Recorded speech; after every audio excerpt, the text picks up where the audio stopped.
Iron Lords podcast. All right, and we are live. Welcome to the Iron Lords podcast, episode number 79. And it's another glorious Sunday, and we are back at the round table on the Lord's Day.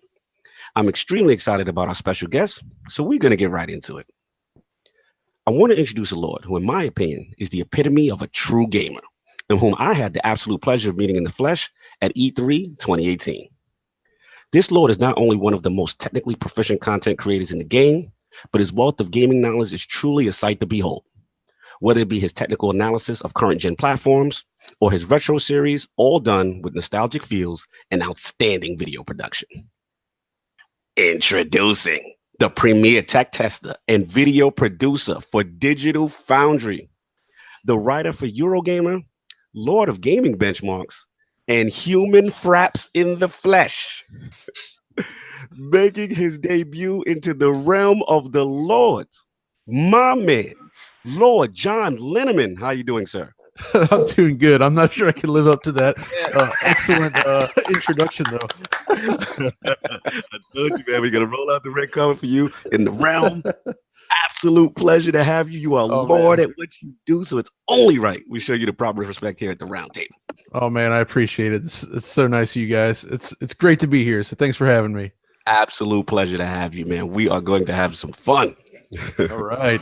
All right. And of course, you know, we have the four horsemen of gaming, those usual suspects at the round table. My co-host with the co-most, my brother from another mother, the difficult game conqueror, and the how of the young wolf. My man, Lord Addict, how you doing, sir? Doing pretty good. Was going to actually play other games this week until I found out the raid on Destiny was like 30 light levels higher than it was supposed to be. So now, guess what I've been doing for the past 3 days? Grinding more on Wait, Destiny. did you say what it was supposed to be? I think you entry said it, level right? was it 550 or something? What was it? No, I thought it was what he wanted it to be. Yeah, it was. I didn't think the final encounter would be in the 80s. Yeah, it was a rough go for the Lords. Let's just say that. Starting that raid. Man, that raids are tough, man. They affect friendships, but we survived. We got through it. Anything else you've been playing in reference to besides Destiny? No. Okay, so it's been hardcore. You getting that grind. What's the light level looking like? I just hit the 40s. Nice. He's getting ready. First encounter, baby. Let's do it. And of course, we have our most technical gaming Lord, the solo gamer who lives for the single player selfish experience, and also the Sostradamus, Mr. Offline Profile Illuminati and Lord Patreon of the Iron Bank. My man, Lord Sovereign, how you doing, sir? I'm doing fantastic today. You know, a little getting over some inebriation from last night, but I'm good. You know, voice sounding a little sexy, a little crackly. But, you know. Last night's debauchery at the boxing fights. I'm so sad that I got there so late. We missed you, bro. We were like, damn. It was a good spot. You really picked a good spot. We like that spot. Yeah, it was good. It wasn't packed. It was how I set it up and missed it. Nah, listen, we know it was out of your control. We know you would have been like, I have been. So I finally finished Spider-Man. I kind of sort of messed up on the platinum. I'm gonna have to wait a little bit. Well, the thing is, I used some Taskmaster tokens on things instead of my unlocking my suits. So the high Taskmaster, like the 3rd level Taskmaster stuff is kind of like you need some really high scores. So I got to get back in there and grind that stuff out to get the platinum, but finally finished that. Congratulations, sir. Platinum chasers and trophy chasers are a completely different kind, man. So, like, I'm not about chasing the book bags that he left on the rooftop 8 years ago. You're not about enjoying what's best about Spider-Man. That's the best thing about Spider-Man. You have to swing to get there. That's the fun part of it. That's the best part about Spider-Man. Listen, the best thing about Spider-Man is I watched the video. The sales is the best thing about Spider-Man. Shout out to the sales. And anything else Sam you've been playing besides that? Yeah, I started Tomb Raider, and that game is just so pretty. I'm like looking at every little corner, every little thing. Like I'm taking forever with that game. Nice. That game is gorgeous. Oh, now, okay. what are we running? We doing the 4K That's good HDR. stuff. We doing performance mode. What we doing, Soft? What we doing? I'm running it at 4K 30 frames per second. Well, All right. Yeah, Tim I'm Doe said running that too. Yeah. I'm shout out to surprised. I Tim thought Doe. you was the 60 frames guy. I thought you was No, that. man. The thing is, I'm a He's little the Jason disappointed. Bags guy. Oh my God! Shut up, man. I'm a little disappointed that there's no enriched mode. I really like that middle ground enriched mode. Oh yeah. The higher frame rate, right? It gives you the higher frame rate, and it gives you more of like the effects. So I decided to go with the 30 frames per second 40 because I just really wanted to see the game. Yeah, that enrich mode was like that was a great feature in Ryan. And I'm a little disappointed in the Forza demo for not having something kind of in the middle too. Like the first time I played 60 frames per second, they took the fraud out, man. They took the fraud out. Somebody playing middle ground. They said side, red or blue, either in or out. Stop the fraudery. Now let me ask you a question. Let me ask Lord Linneman a question. Like that enriched mode, what were the benchmarks on that? What was the stats on that as far as what is running? Oh yeah, so on the Xbox One X, it was just like it ran in checkerboard 4K. 4K. Gotcha. Right. So checkerboard 4K is what the PS4 Pro version was doing, but not in enriched mode. So on the X, it was either you get native 4K or you get checkerboard 4K. And if you went with enriched, you just got a lot of the extra details that the PC version had going on, like the tessellation turned up, texture filtering, just more detail. I can see why Soft. Yeah, I can see why Soft wanted misses that mode. He's he a wanted stickler. the fraud mode. Oh my God! In between mode. Oh my God! I'm just saying, either pick 60 or pick 30. Well, just so you know, Tomb Raider's not running at a locked 4K either. It's not. I know. Not. Listen, I don't believe that these systems are, close. I believe so. So it's still kind of frauding. It's still frauding. So that's pretty much no. it. I just like messing with you with that word. Yeah, that's I funny. just like doing it, like fraud. That was it. Yeah, that's it. Actually, the Switch has been collecting a little dust. So okay. Past Thank God. Oh my God! We'll get to me later. Let's take the umbilical cord off. Oh my God. And of course, we have the Incredible Hulk of this, aka the Excess Gamer. Ooh. Oh my God, that was late. Oh, that was late. What's going on? I know. You know what? I wanted to tell you that there was a lag in between your voice, so I did my ooh right as you finish. He was too busy worrying about me. That's why. That's what it was. Yeah, the my Lord mic of is Combat Sports, who is a man of his convictions. The man's nothing less than that premium experience, and is the leader of the Fraud Alert movement. Beloved Lord King, how you doing, sir? Yeah, I didn't even give you that ooh there. Yeah, what is going on? Let me give a shout out to Tim Dog and everybody else. I wish you'd have made it yesterday, brother. Understand things be out of people's control. The Lords got together yesterday for a lot of drink and watching the fight. The results will be up later on today because we know we're early, so this will be the time I'm doing combat talk. It's not gonna happen. It'll happen after this. Would you be locking? Fraud. Oh, fraud. My bad. Well, Continue. Let me tell you why I've been frauding. I've been frauding. I'm a fraud. My Spider-Man is still in the wrapper. I purchased it out of spite. I purchased it out of spite to spite Lord Addict. To make sure that my numbers were counted. I would have brought it twice if I could. Bought the whole truck.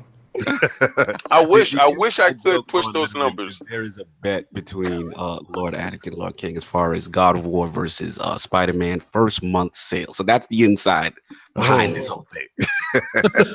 Yeah, continue, Lord King. And I'm in the Spider-Man camp, but I want to give out a shout out to all the frauds that thought they was gonna actually jump in the raid and be at day one winning. My team stood back. They went aside. They looked. They stood back. They said, "No, we're gonna get our light level up." Shout out to the frauds that actually thought we're gonna make this happen. This was gonna be what it is. Hey, don't go at us that hard. Don't go at. We had hope. Actually, we had high expectations.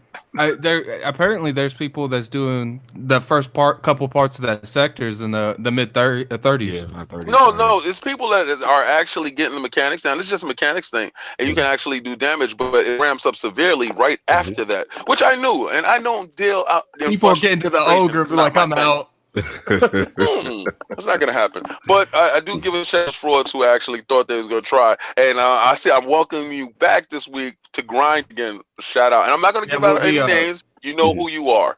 The person, the team who beat the raid, they were almost in the 60s, like 59. Yeah, they were like 560. Shout out to those guys. Shout out one of them was 566. That put up. That was funny. Good, Attic. I'm sorry. I said one of them was 566. Really? Oh wow! Didn't realize that. Yeah, man. And, 17 hours too. Yes, 17 hours. That stream went long, man. Yeah, it was. You could tell they were. Salute to Clan Redeem. I believe those are the guys that did it.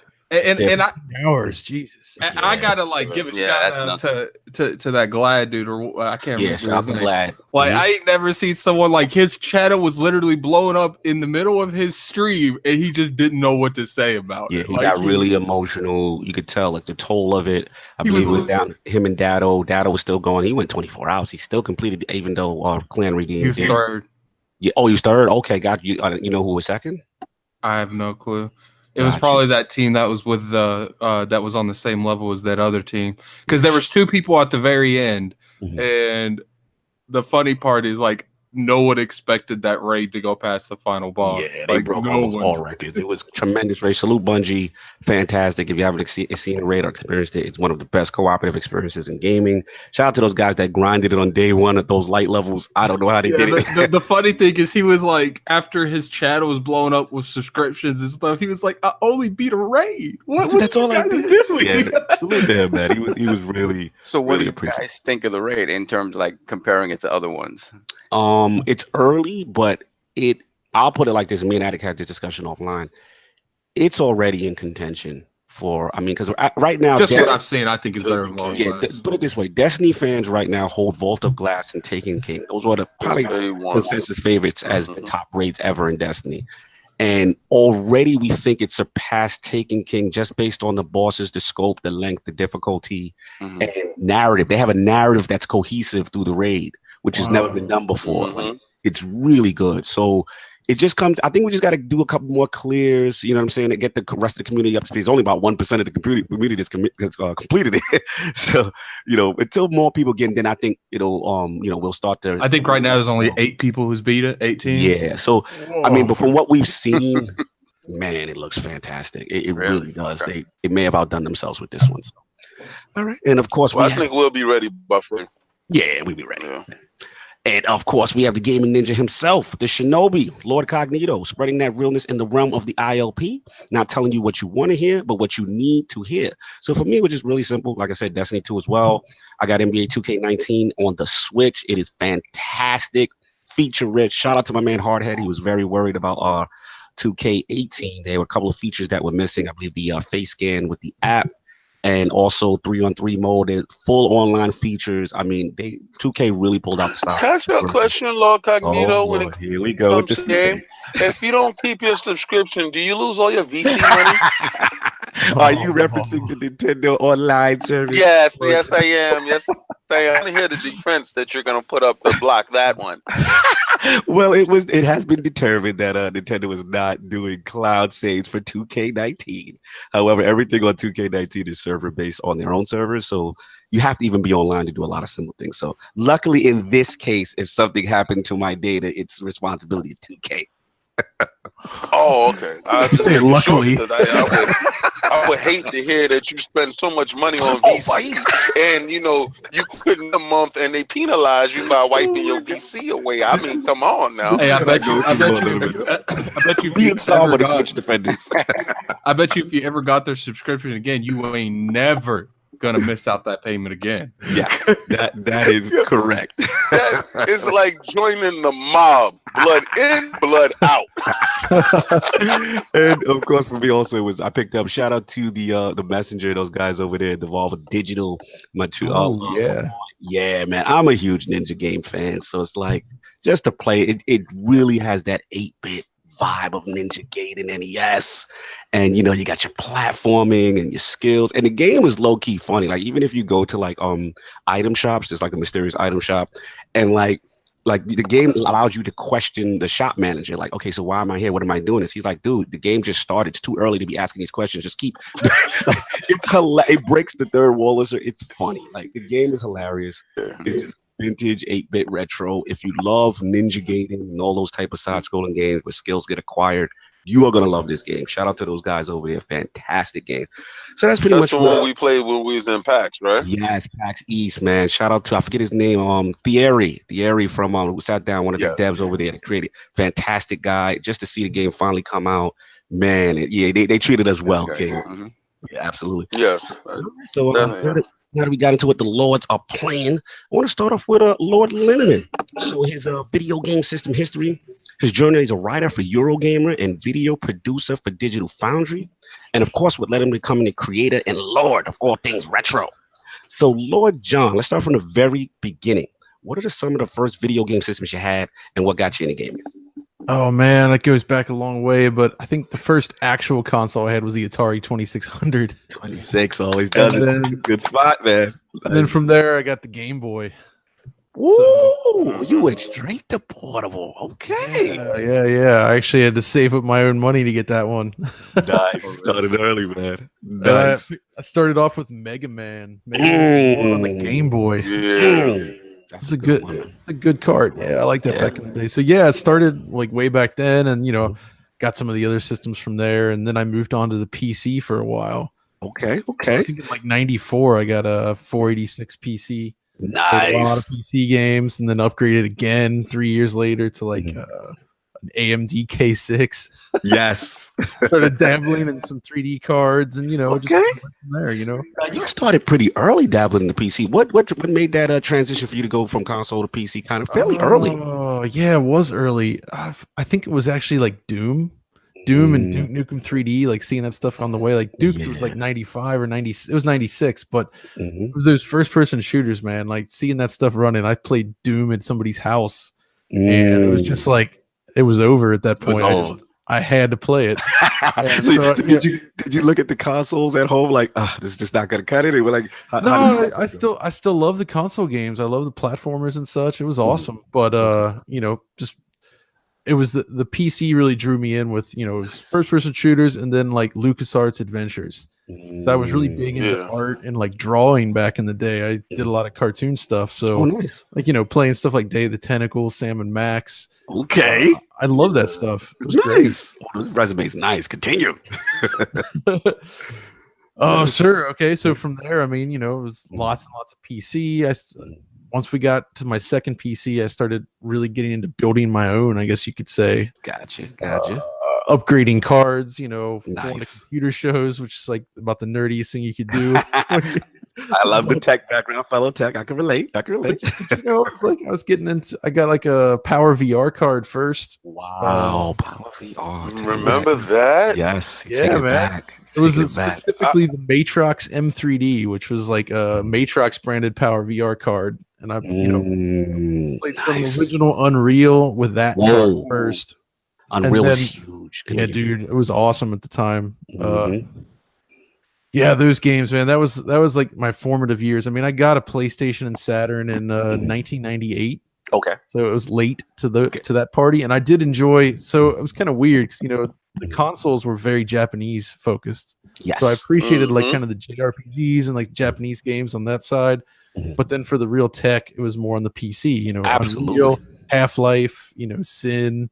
Oh yeah, those ruled Heretic at that time. 2. Whoa, that's a beast. Shock 2. Beef, It's like it just goes, man. There was just all of that stuff happening. So I was at that period of time. What I would do is I would get a 3D benchmark. I will actually and sit there with my 3D benchmark and tell my friend, look how shiny that ball is. Look at the ball. And when I got the new graphics card, I will put the graphics card in and be like, do you see? The ball is even shinier and it's spinning a whole lot better this time. So I totally get it. I totally did that stuff. I love those old tech demos and like the benchmarks, like 3D Mark 99, or Yes. Yeah. it was like 3D Mark 2000 man. where they had like that Matrix ripoff scene. Remember that? Yeah, that was the best scene. That was the best one. They had the whole beginning scene. Yes. Yes, man, that was great. That was awesome. So when you got back, you said that you kind of picked up, but you came late back into the party as far as consoles, as far as PlayStation. And Saturn. So what for Saturn drove you back in? So I was always a big Sega fan. Like, my man, so like, I mostly, I played a lot of Super NES back in the day, but I was more into the Genesis. Nice. I played a lot of Sega games, and I love their arcade games, man. Like,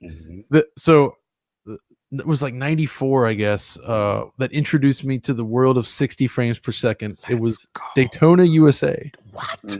I saw that for the first time in an arcade. Like, 60 frames per second was on consoles before, right? Because of the 2D side-scrolling games. They're all 60. But for 3D, I'd never seen anything like that before. So I saw Daytona running in an arcade, and I just like stood there looking at it like, how the heck is this even possible? Like, this is unbelievable looking. Yes. And that happened constantly. Like, I realized I was pretty lucky because an arcade near us they kept getting in all the latest Sega games. Yeah, that was AM2 back at that day, right? Was it AM2? Yeah, man, it was AM2. Arcade. Yeah, they ruled it, man. Dude, like, I still think like Virtua Fighter 3 is like one of the biggest leaps in technology ever in the history of gaming. Like the leap to what it was doing from everything else on the market. It was like night and day. It was like we were seeing the future right there. Absolutely, King, man. You're taking me back, Lord Linneman, because I remember going to those arcades with King, and like I said, we're Tekken fans. Oh no, that's good. I like Tekken too. Yeah, we have to give Virtua Fighters. I'm so glad you said that because I remember seeing VF3. And we were just we were like and then once we saw the Dreamcast version, that's when we just like fell over. Like that was like that's it. They had launched it with a trifecta. It was Scud Racer and Scud Racer, which never came to console ever. And I know, it's such a shame. I know. I wanted that game so bad. Dude. And that Virtua Fighters 3. When we saw Virtua Fighters 3 that day, I'll never forget it. It was like it sent chills up my spine, and I said, "They won. Sega is back." It's like Lord Linneman said. The technological jump at that time, because I believe at that time they were even doing fabric and just the motion, and man, it was Dude, crazy. Like they did like inverse kinematics. You guys know what that is? Break it down for me, Lord Linneman. So essentially, to put it simply, it's how they were able to calculate the way legs intersect the geometry. So like you notice the terrain with the steps. They were uneven. Steps. There's piles of dirt. There's like a slanted roof. Like all these different things. And they had this thing where they could calculate how the character should be standing on different surfaces, right? And I think that's the first game I ever saw that in action, where it really looked like the characters were placing their feet properly on the ground. And that was insane at the time. Absolutely. I completely remember that. It's so funny. It was those very small, like kind of those details. But again, prior to that had not really been done. And so you're absolutely right. Okay, that's a big one, man. And then you also said PlayStation got you to come back into the era. So what were some of those PlayStation games that kind of made actually it's not even so what happened was I was really into PC. And then I start seeing the Dreamcast announcements. There it is. It just for whatever, it was just like, oh shit, I love Sega. I love console games. And so the first thing I did is I went and got a Saturn, and I played that. I was collecting games for the Saturn, and thank goodness for that because I came in late in the Saturn, so I got a lot of games for like real cheap. That are now worth a lot of money. Did you have the upgraded RAM card for the back? Because so you can play those arcade perfect Capcom games. No, I didn't. I don't have any of the RAM card games. Actually, I really want to get Street Fighter 03. But man, the price on that. I wasn't so much into the imports yet. I have my import library is huge now. I have like 250 Saturn games, but just from Japan. But I was collecting just American games back then because that's what was local, right? Right, so, absolutely. Right. But along the way, I also basically inherited technically a PlayStation from a friend of mine who's like because it stopped working. You had to turn it upside down to make it work. Well, Yes. you know what I'm talking about. No, I think we know. Yes, I did. I had to do it too. So I figured out that you just open the thing up and you can adjust the laser potentiometer. Okay. And, you know, it's not going to help your system live long, but you adjust that strength a little bit and it starts reading again. So I kind of fixed it. Oh, see, I wasn't that smart. Mine was just upside down. Lord Linneman, what you're telling us is you low-key finessed your friend that thought it didn't work. But no, technically it didn't work. He just he bought a new one, man. He bought another one. He's like, oh, you can have this other one. It still works. You turn it upside down. And I want to know the first person who found the upside down trick. That's what I want to know, because it creeped up to me. I didn't know, and I found out. Too. How the heck did we even know that? Like, I knew about the trick too, because I started doing that first, and it was like, all right, it works. But then it's almost like those weird findings with fixes for consoles. Like even with the NES, who thought of like, okay, if you blow the cartridge, that had a chance. It's so weird, like how these fixes. Desperation in the gaming nation forms us to do wild things. Where I got all that info was like going to like J&L Games and Penguin Village and talking to the guys behind the counter, because they're dealing with this stuff all the time. Oh yeah.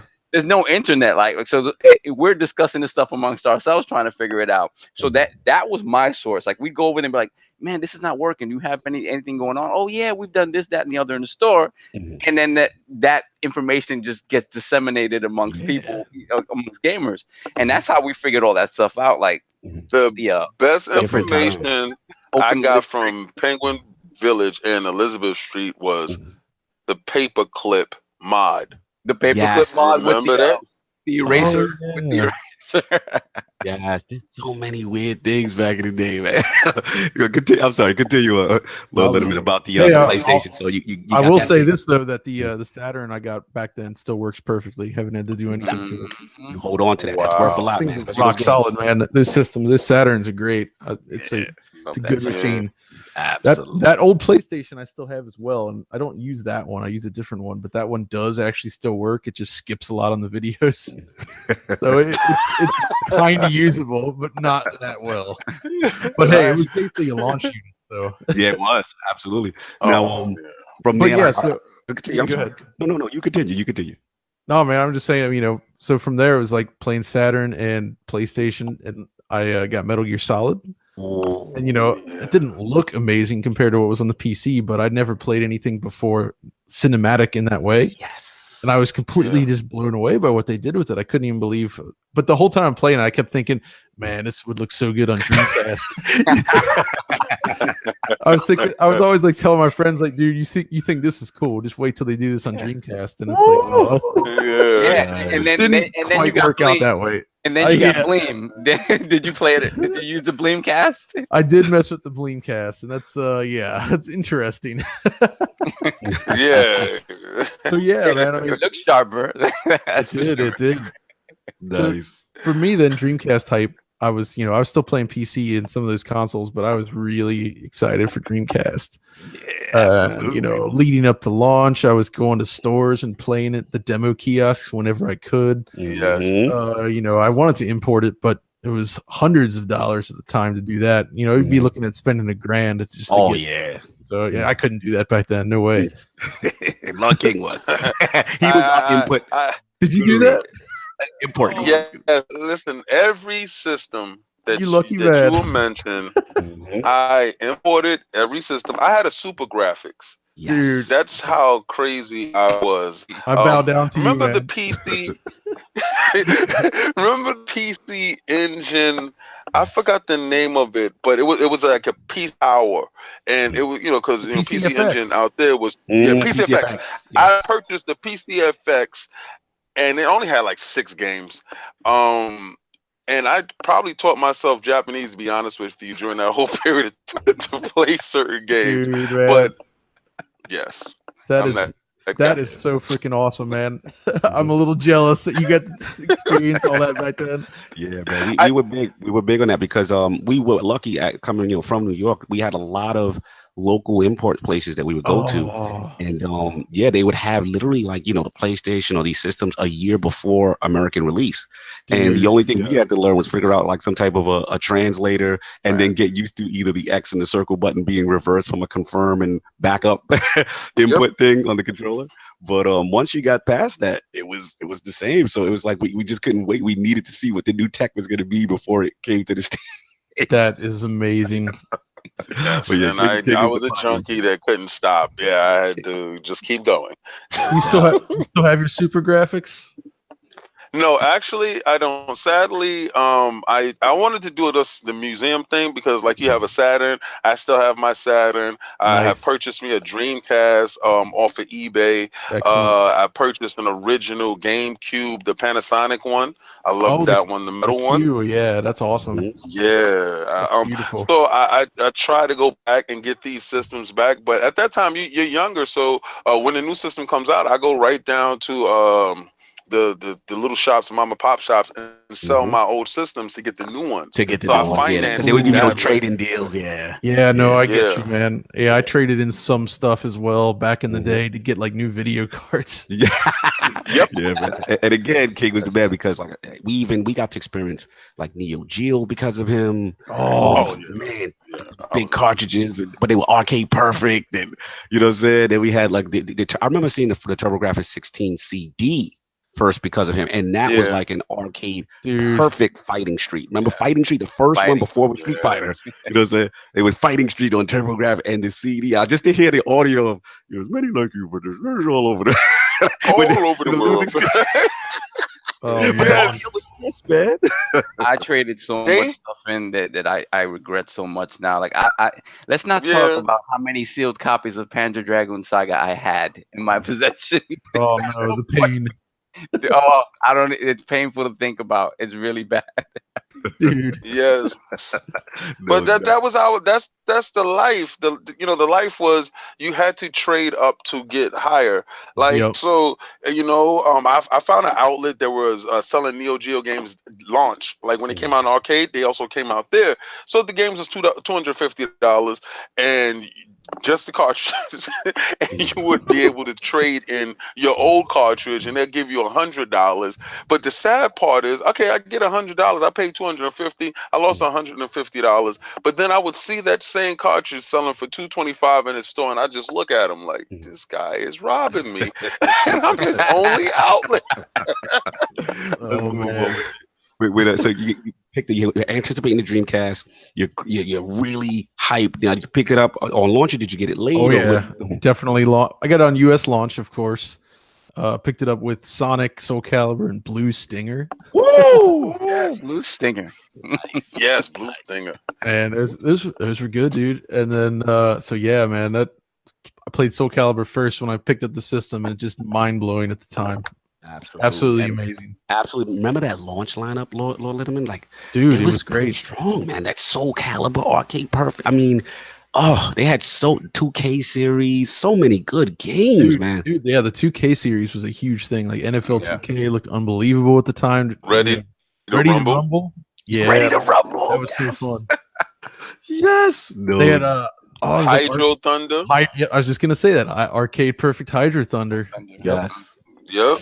Absolutely, man. Look, I think that was probably in console history one of the best launches as far as content for games that we have had. Like the AAA across the board was insane. Insane. And it's funny you said that, King, because I had a conversation. Shout out to Lord Sting and the NLG guys. And he had to remind me. He OG checked me because he's been around for me. And I was sitting there because, obviously I'm very excited about the Switch. And I'm just like, man, this launch is so bullish. For Zelda, yada, yada, yada. And I'm like, could this be like the greatest launch? You know what I'm saying? As far as like a software titles available around. And he said, LordCognito, don't let me remind you of the Dreamcast launch. And then I sat and I looked through it and I'm like, yeah, he's right, man.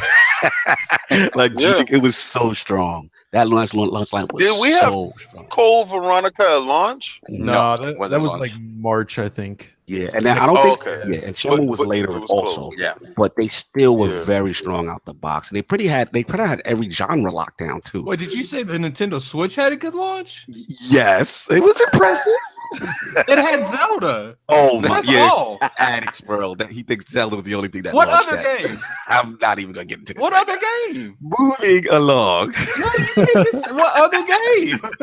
I've already been down this road, Lord. We're not gonna do it now. Look, King David, he won't answer me. Anyway, so like we were saying, so after the started, I mean the Dreamcast, and you kept going. So obviously, I'm assuming we have all the current gen systems and all that good stuff. So that's good. But now I want to get into like now what kind of got you to where you are as far as leading to Digital Foundry and also Eurogamer. So how did that come about? Like what led to what? Oh man, that's kind of a weird one. So I worked in like IT programming, that kind of stuff for like more than a decade. It was a while. Like, you know, when I was living in the States, that's what I was doing. You know, I worked in the automotive industry, just doing computer stuff essentially. I got to travel though. Went and lived in Tokyo for a bit. Wow, that was fun. Up in Detroit some, you know, just in various spots, but it kind of, you know, just kind of went along. And I guess I got married in 2010, and my wife is French. So eventually in 2013, it was kind of like, you know, oh yeah, thanks. So she was like, you know, kind of want to go back to Europe. It's like, so I, you know, I was kind of open to it, and you know, with her job, you know, she's a chemical engineer, so we traveled with her job. Nice. Salute to the lady of the realm. So I basically quit my job completely. I was just like, well, I guess I'm done. And just at that time, that's right. With love and my wife, I must go. Has to happen. Exactly. That's exactly right. So that's what I did. So I came to Europe, and just at that time, we actually moved to France first. Now I'm in Germany. It was just like Richard was looking for somebody to help out, essentially. He just posted on the page, and I thought it was a good opportunity to try something that I was more passionate about. Now back up 1 second, because again, for the uneducated, I do not. Now, Richard, Digital Foundry existed as an entity already, and Richard was kind of running that. Like, how? I'm just confused as far as. Yeah. So Richard's been around doing game-related stuff since like 1989. Wow! Salute, Lord Richard Red. We love that voice. In the States, he's not that well known because obviously the magazines didn't come out there. But in the UK, he was like a household name. Like he was doing all kinds of big magazines. Like it's pretty much like the equivalent of like, you know, the top EGM guys or something. You know? Like so one of the, like very well known in England. Like did a lot of magazines. He started. He's mostly Sega focused, so he did like stuff like Mean Machines. He did the official Sega Saturn magazine and that kind of stuff. You know, he was the one that helped orchestrate one of their issues. It came with the first disc of Panzer Dragoon Saga with the magazine. Thank you. Sovereign's heart right thank you. Yeah, thank you. Yeah, I remember that book. Yeah. So yeah, man. But yeah, so he started up doing Digital Foundry at some point, which was more like a DVD related thing, like doing like DVDs for like magazines and strategy guides and such. And then that was the thing back then, because it was almost like a pack-in. A lot of magazines had that pack-in disc, and I remember OXM and those guys. So that was kind of a thing at that time. I do remember. And then, you know, it went away on the internet fast enough, right? We even get our demo discs and stuff from those magazines. Exactly.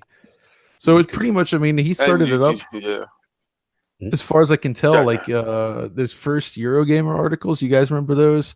Where you would just like compare like 6 or 7 games at a time, but it was just like a blurb or two and like a little frame rate test. And it just started as that. And then he started doing more and more, and then he brought on some other guys, and you know, it just kind of grew. And I was an avid reader of that at the time. So when there was an opportunity to kind of do something like that, since I really enjoyed that stuff, I basically like threw my hat in the ring and was lucky enough to get a shot to kind of test myself and Lord, aka Lord Linneman killed that interview. It's kind of a test. Even I had to do a test, kind of look at a game and try to break it down like we would do, and it was Crisis 3.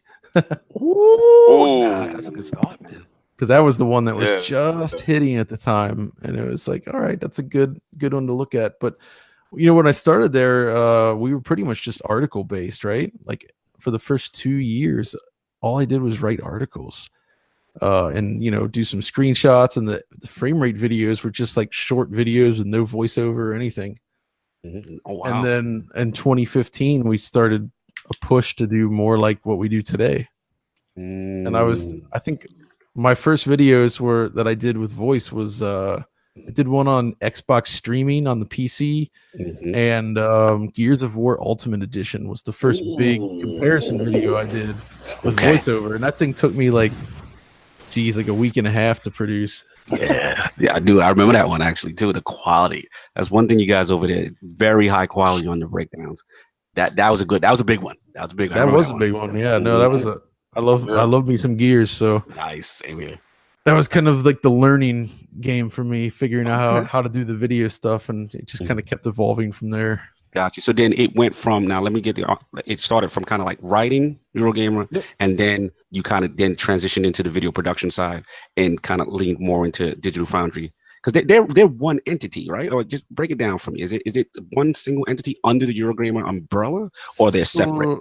Sort of. We're we post their stuff there for the text stuff, but we're kind of our own thing. Gotcha. So we're not one and the same, but we are, connected to those guys, of course. So like a cousin, like a good relationship. Yeah, exactly. Okay. There's a lot of cool folks working over at Eurogamer. No doubt. Salute Eurogamer. Salute Digital Foundry. Richard Ledbetter, huge fan. He's the man. I mean, like I said, me and Sov laugh all the time. Like, he has the most illustrious voice breaking down technology. It's fantastic. So obviously, next question is obviously, like a lot of us older gaming lords, we survived that 8-bit through the 32-bit console wars. So we all try to have all the critically acclaimed games that come out as we possibly can. But obviously now with the intensity of the current console wars, right? Like, how did you ever envision Digital Foundry becoming what it is? Because in my opinion, it's like the pulse of modern gaming culture. Like, everybody waits for that Digital Foundry breakdown, whether it's an Xbox One X versus a PS4 Pro, 60 frames per second resolution or whatever. Depending on the side of the fence you're on, you wait with either anticipation or fright. Okay. I just want that to be clear, because plenty of times it'll pop up and I say, man, I gotta watch this video, but I don't think I'm gonna like the outcome. Every time there's a big game and I know Digital Foundry about to make that video, I'm like, they about to set the world on fire. Because I mean, it's balance breakdown, but it's just so precise. And like I said, if you're looking for a title, or you're actually, let's say you have all platforms and you're deciding which to get, and you want to see the advantage and disadvantage on each, it's such a cool thing. So did you guys ever envision like it would become this? I mean, you guys are the pulse of gaming culture right now. That's so weird to think about when you say it that way. You are, man. I'm just here in my house doing this stuff, trying to make interesting, entertaining videos. So it's like, but yeah, it's a crazy thing. But I mean, I enjoy doing it. For me, the main drive really is actually to. I have a lot of friends that are developers in games, and I developed a lot of software myself, but not actually games, like other software. But I know how much work it takes to build this stuff. Like, I haven't experienced anything quite as intense as like a crunch period or something on a game, mind you. But I like to celebrate what these guys are doing. So I kind of view a lot of the videos as like, it's part comparison when there's multiple versions, but also like a big part for me is just kind of highlighting the hard work that these guys put into these games, help people appreciate like why this stuff is so cool, like why this is impressive and why you should care. Because, reviewers are just going to talk about, the game is good, bad, whatever, the gameplay, the story, that stuff. And I feel like, it's the artists and the programmers and all the other guys, doing this stuff in the background that I want to try my best to, give them some extra like shout outs, some credit to showcase like the good work that's done. When something's not done well, I'll point it out, of course. But, I kind of prefer to be more positive than negative these days.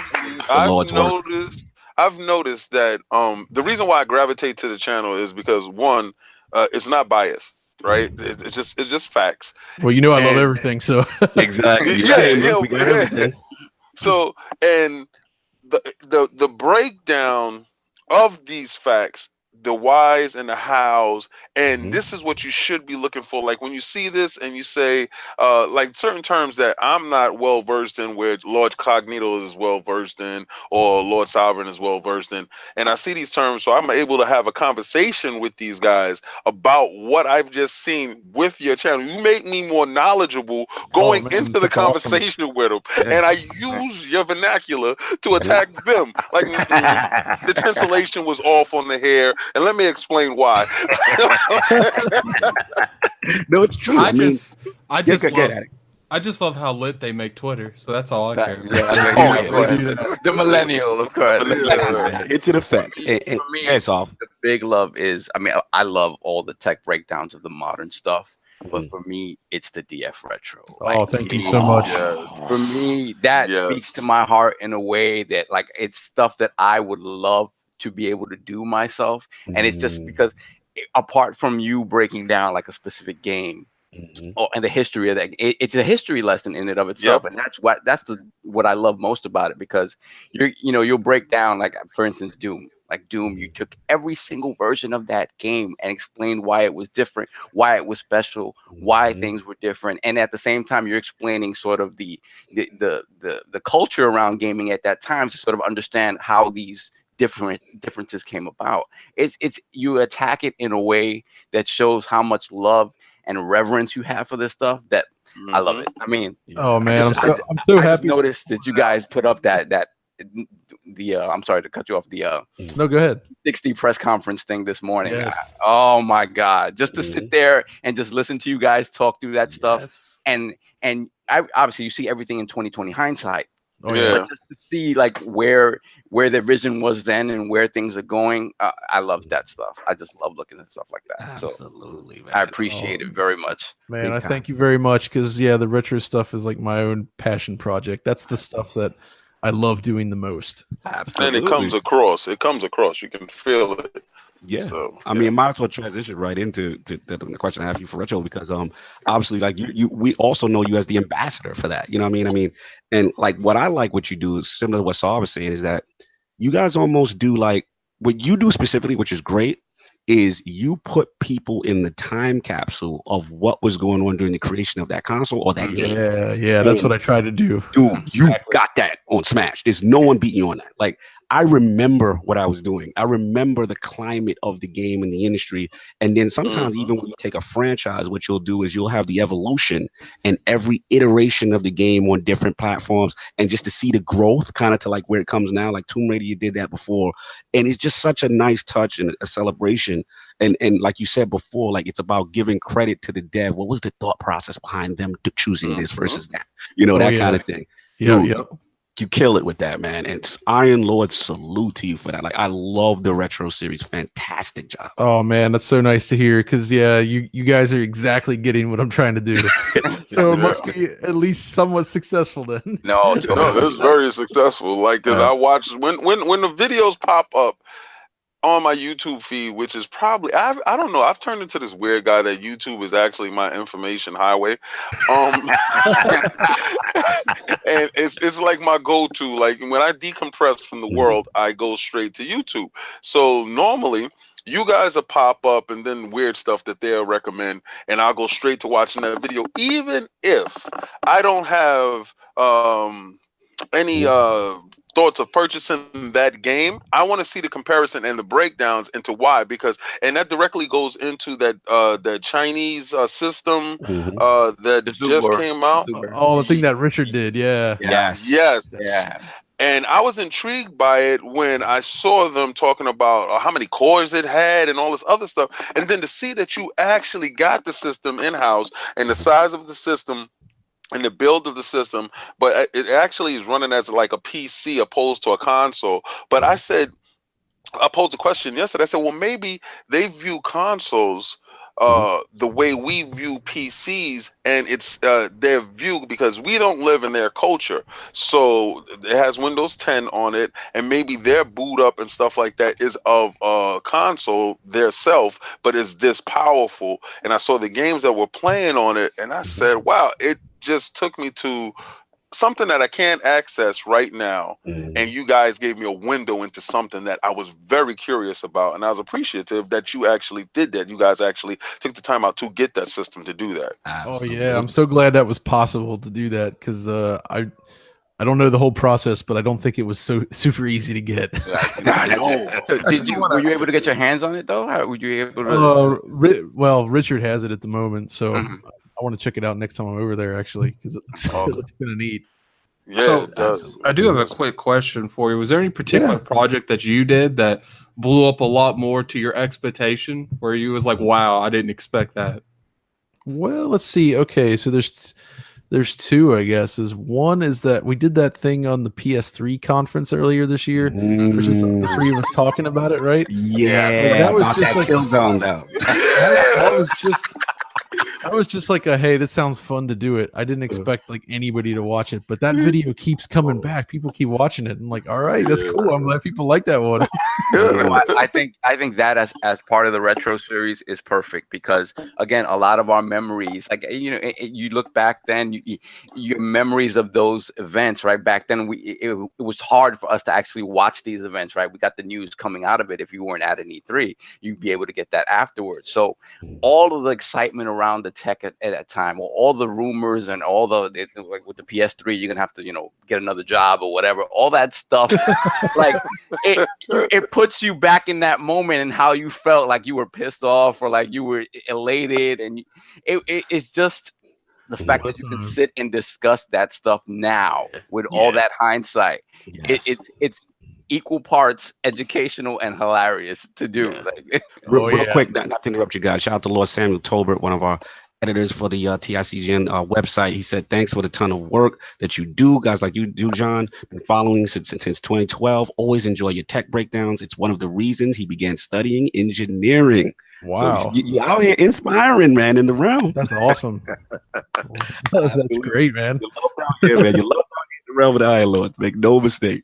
Well, I was going to ask you just to transition. Now, obviously, Microsoft, a majority of Lords here, Microsoft's kind of our preferred platform in the realm. We have everything, but obviously we do like Xbox.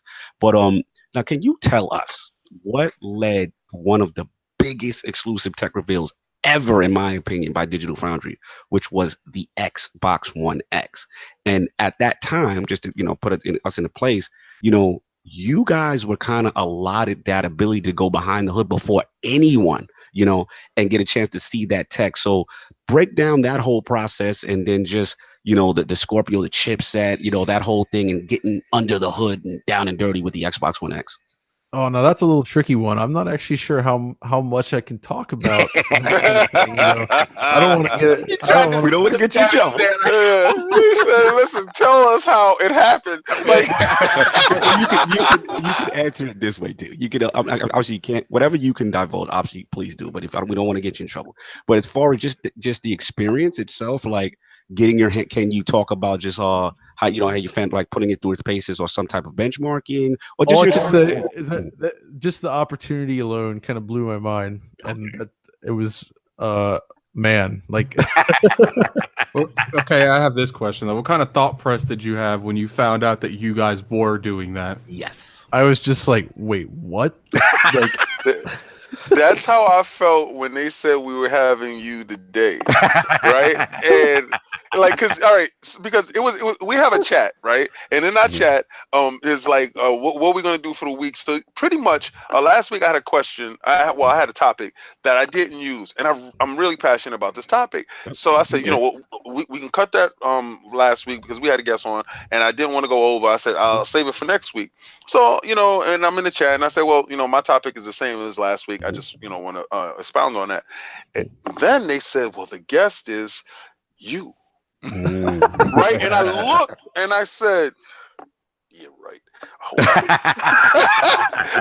did I read it wrong? Did I read it wrong? And I read it again, and it was like, link to his Twitter, check out his Twitter, get well versed if you're not well versed. And I'm like, I watch the guy every day. Stop playing with me. And I said, hold up. This is where the cold sweat hit in, and I said, I don't want that freeze moment where you're like, well, it's your turn to ask him a question, and I'm like, and you fanboy out. But I'm pretty sure that was your same moment when they were like, okay, well, we're gonna talk about the X, and you're exclusive Digital Foundry. Yeah, we're gonna go live with this later. And you was like.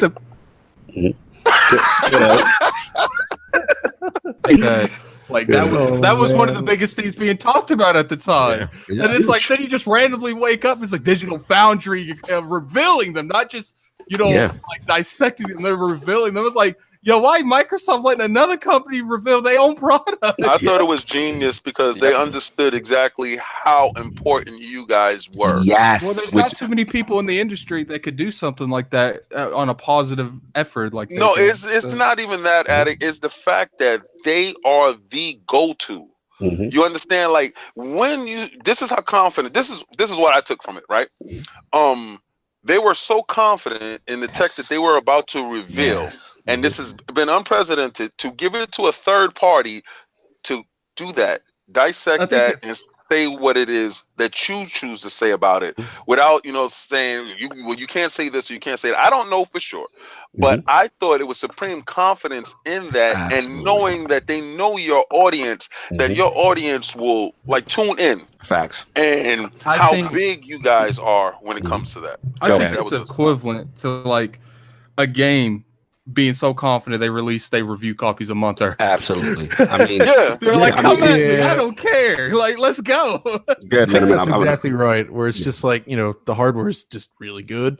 So, I mean, we could say whatever we wanted about it, honestly. Yeah. But there's, in the console space, they just did a fantastic job with it. It's a great machine. Absolutely. And like King said, and reiterating what Addict said, for me, when I heard, like I said, I call you guys are you guys have the pulse of gaming modern culture down. You guys have your finger on the pulse. So to me, I felt it was a fantastic move by Microsoft. It showed, just like King said, complete confidence, because make no mistake, if your tech is being presented in front of Digital Foundry, it's going to get broken down. There will be no, you guys go through the paces and so much you got the chip from it. You tell it honest. I found out that whole reference of checkerboarding. Right. Remember, everybody was talking about guys. What was it called, Sam? Oh yeah, the vaping cooling system. We were learning technology terms. Brought to you from. And I'll tell somebody that, because it has the vapor cooling inside the system. I They'll look at me like, for real.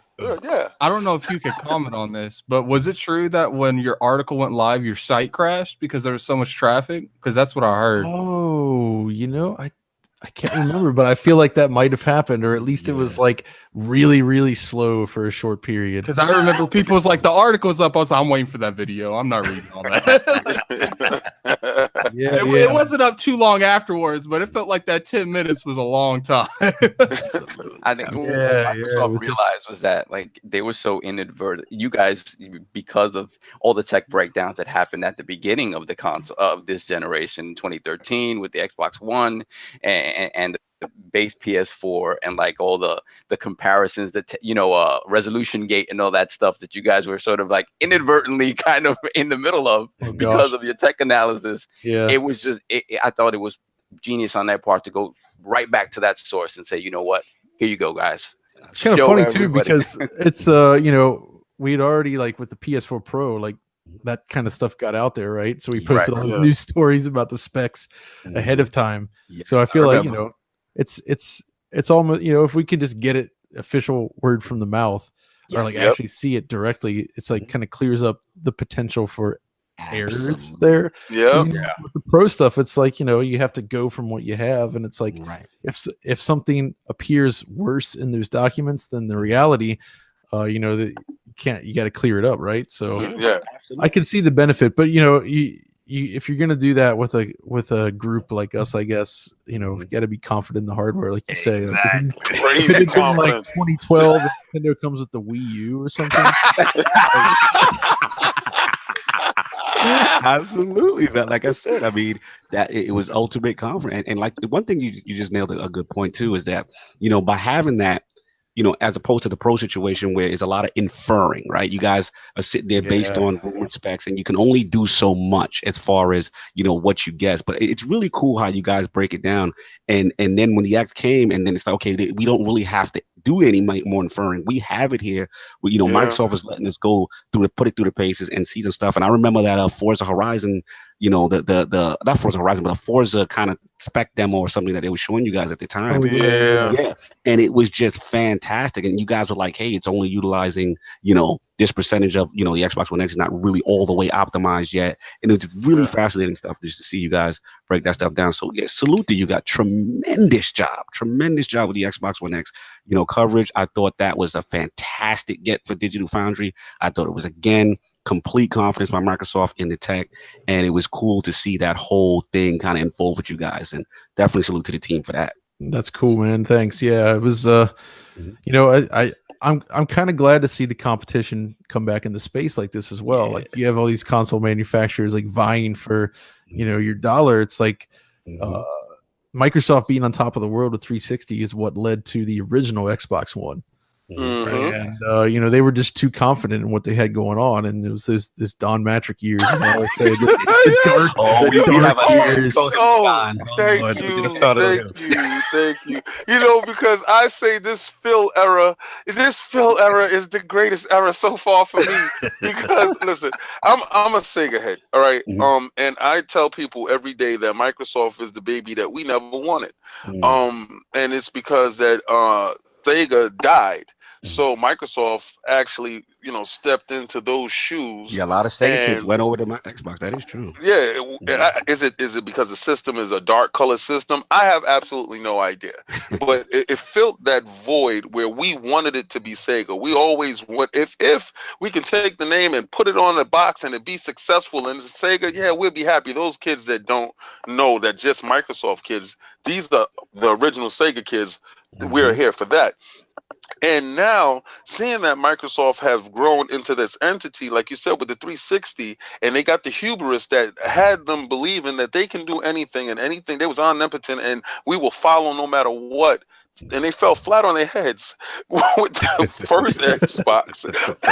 And to see the reversal. But it was still a technological. As much as it wasn't a commercial success, for them having the Ethernet, the hard drive, they set the tone. Xbox Live debuted with OG.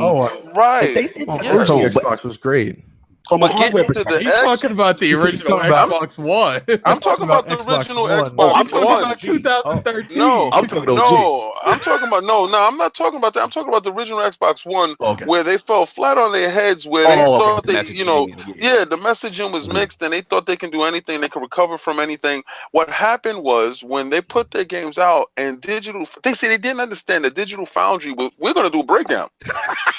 and they didn't understand. They didn't understand what was actually happening, and y'all got part of this movement, this wave, this culture, without being biased at all, just stating the facts. And this game runs at 1080p, and this runs at 90. 900p was like my bane. Like I had a tear in my eye. Like I can't actually see it. I low-key think Digital Foundry is the sole responsible for the X even existing. Listen, no, probably so. But the fact that like we got to get everything turned around, man. We getting hit at every corner. Let's make it happen. Kudos by Microsoft for doing it because they had to change the narrative. It was the inverse the previous gen, though. You go back and look at all of our old comparisons. It was pretty much the 360 trouncing the PS3 most. Right. I don't think they really, when they made that, I don't think they thought it was that effective back then. But see, the reason they didn't know that is because it was reversed. Yeah, when you winning, you don't care. Behind their PR team, but then when it was reversed again, Sony's like, man, I bet you Microsoft said one point in time, I missed last decade.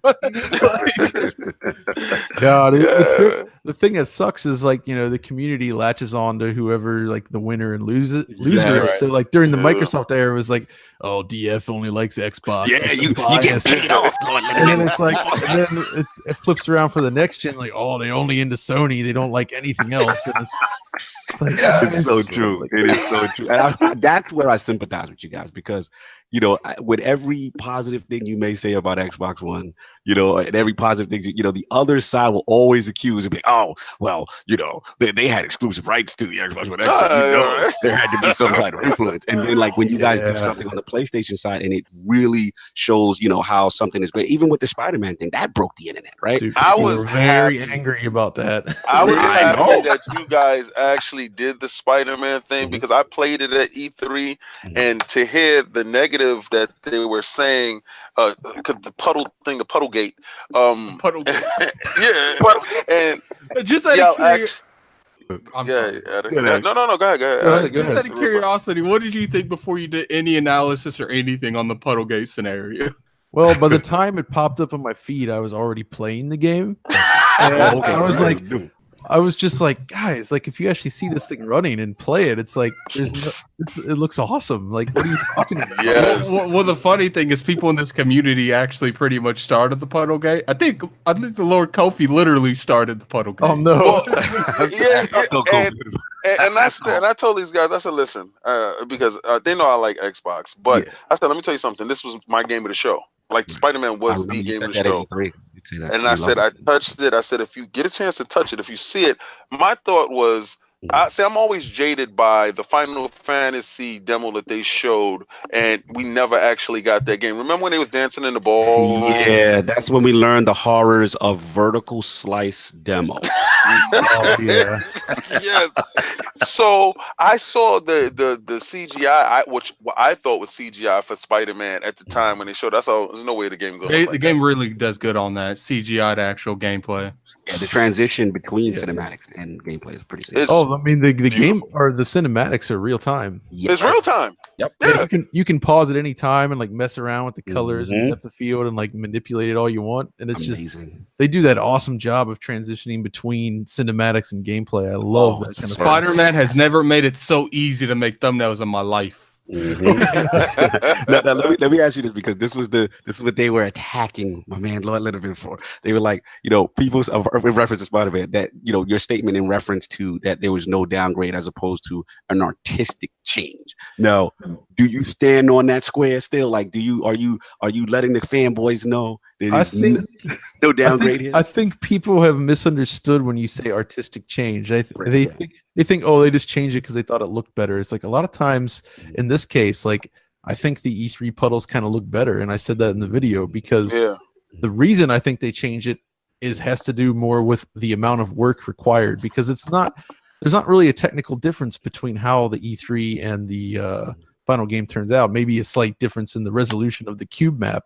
Like, the whole thing centers on those reflections use something called a cube map. It's essentially a box projected texture beneath the surface that's designed to sort of like, it's just a picture of the scene, and you put that under the surface, right? So you can kind of fake reflections that way. And if you look closely at the texture, you see it's not accurate. It doesn't reflect the objects. But to do that all over the game world in an open world game, they're already using a lot of cube maps. That's a super time consuming thing. So honestly, my guess is they just found a way to do puddles and water in a way that's more like efficient for their time. So it's an art change in the sense that it's a change to make the game easier to create, like a more efficient way to do it. Like making all these custom textures specifically for these rooms, like that's a ton of work right there. And I feel like their solution in the end is just more like, it's, again, this is my guess. I haven't actually talked to these guys here. I think it's easier for them to do it. Right. And I'm not to say like everything they've done, like very difficult work. Clearly, like there's a ton of effort went into this, but absolutely. The whole reason the situation bothered me in the first place is nothing to do with like console wars or anything like that. I just thought it was disrespectful to the guys that worked on the game. Like, thank you. It doesn't show. It shows a lack of understanding of what it took to make, and it shows a lack of like empathy in terms of like what they had to do to make this work and like what you have to think about when making a game, and not understanding that when you're doing these vertical slices for an E3 demo, like that's all you're doing. You're focusing all this time and effort into perfectly polishing up this little bit of gameplay just to show off, and it's like you don't know all, you haven't asked all the questions yet that are going to come up when you're reaching the end. So like as the development continues, it's like you suddenly realize, we can't do this for this reason, and it's usually has nothing to do with the system can't run it. It's other things. There's not time. Let me jump in real quick because I have a quick question on this. Yeah, go for it. And I think where the disconnect happens, and first of all, fantastic points, because you are correct. A lot of the gamers, casual gamers, we do not understand the decision-making process, the technical limitations or things that are needed to make things happen, and where as far as just to present something to us. Now on the other side, I want to be fair and balanced. On the other side, Lord King, Lord Sovereign, and we're kind of old enough to have been to E3s in the past before, and when we've seen those quote unquote vertical slices, and like I said, not to throw PlayStation on the bus, but the Killzone is an infamous even Watch Dogs, right? So I guess the question to you, Lord Linneman, is that because gamers in the past have quote unquote, I want to say full deceit, but they've been misled as far as what's being presented on screen, as we know sometimes is a vertical slice, but then when they get home and they're like, wait a minute, this is not what was shown. Like, do you at least maybe empathize with the gamer on that level when they're looking at these E3 absolutely. I just think it's a situation you can't judge with a blanket, because go ahead. I think there's a difference between someone being burned in the past and someone using console war finesse to push the agenda more than that. That's what I see the most on Twitter. It's not about what's been done in the past to games like Watch Dogs. It's on PlayStation so I can attack it. There is some of that, unfortunately, but I think again, so with every game, it's going to be different. Like we've since learned, like with Killzone, right? Like the infamous Killzone. all that was an internal demo reel. Like that had nothing to do with the actual development of the game. So like they chose to show that on stage and didn't even tell Guerrilla Games beforehand. I thought the cell processors was capable of that. I thought the cell was doing. Yeah, like I learned from Trip Hawkins. Oh my God! Don't go there. Don't go to the 3D. No, I have to go there. I have to go there because the M2. Let me tell you something. We was finessed. We was finessed. We got caught. We got caught. We purchased our 3DOs, and I don't know how we got this $700 invite. Yeah, I don't know how we got this invite, but we were on their list, and they send us the invite to come down to Carnegie Hall to see the why you unveiling. on their list, because they knew you was going to buy that. Oh no! Listen, let me tell you something. I think they still got my deposit money. Shout out to Lord Bill Stillwell, fellow 3DO fan as well. Continue. Yes, and Trip Hawkins is the greatest snake oil salesman this world has ever seen. I mean, he is the best. Let's just say this a little bit. What we were presented to was a behind-the-scenes showing of the 3DO M2, which was supposed to be their expansion on the existing 3DO hardware to complete with, I believe, PlayStation, all that stuff was coming soon, I believe. So what we saw to this day was probably one of the most outrageously outstanding tech demos. I mean, the thing looks so good, it probably could put Forza Horizon right now to shame. It was we would just be like, oh my God, if they had hold this tech. I've seen some of those videos, but I am insanely jealous that you guys get to see that. Yes, that is amazing. It was with Trip, and salute the Trip as far as they showed us love. But from that, we were filled with so much confidence, and then to see the result and then find out none of it was true. It wasn't running on base hardware. They fed us. We were heartbroken. They had us sit down in a beautiful auditorium, and we was presented with the greatest demo reel that I've seen to this day. It was a car racing game that was insane, and it was on like this virtual highway, which the textures was beautiful, and it ended with a car coming in the opposite way because we got on the highway and we was just swerving. It was brilliant. That pause, And I that was said, we walked away, and we like, he's up there, he's able to talk to us. We're talking, we're shaking hands. We're like, come on, we're impressionable. Where did I like, reserve this at? Yeah, where can I sign? And then to find out that they put it in toasters, I was mad.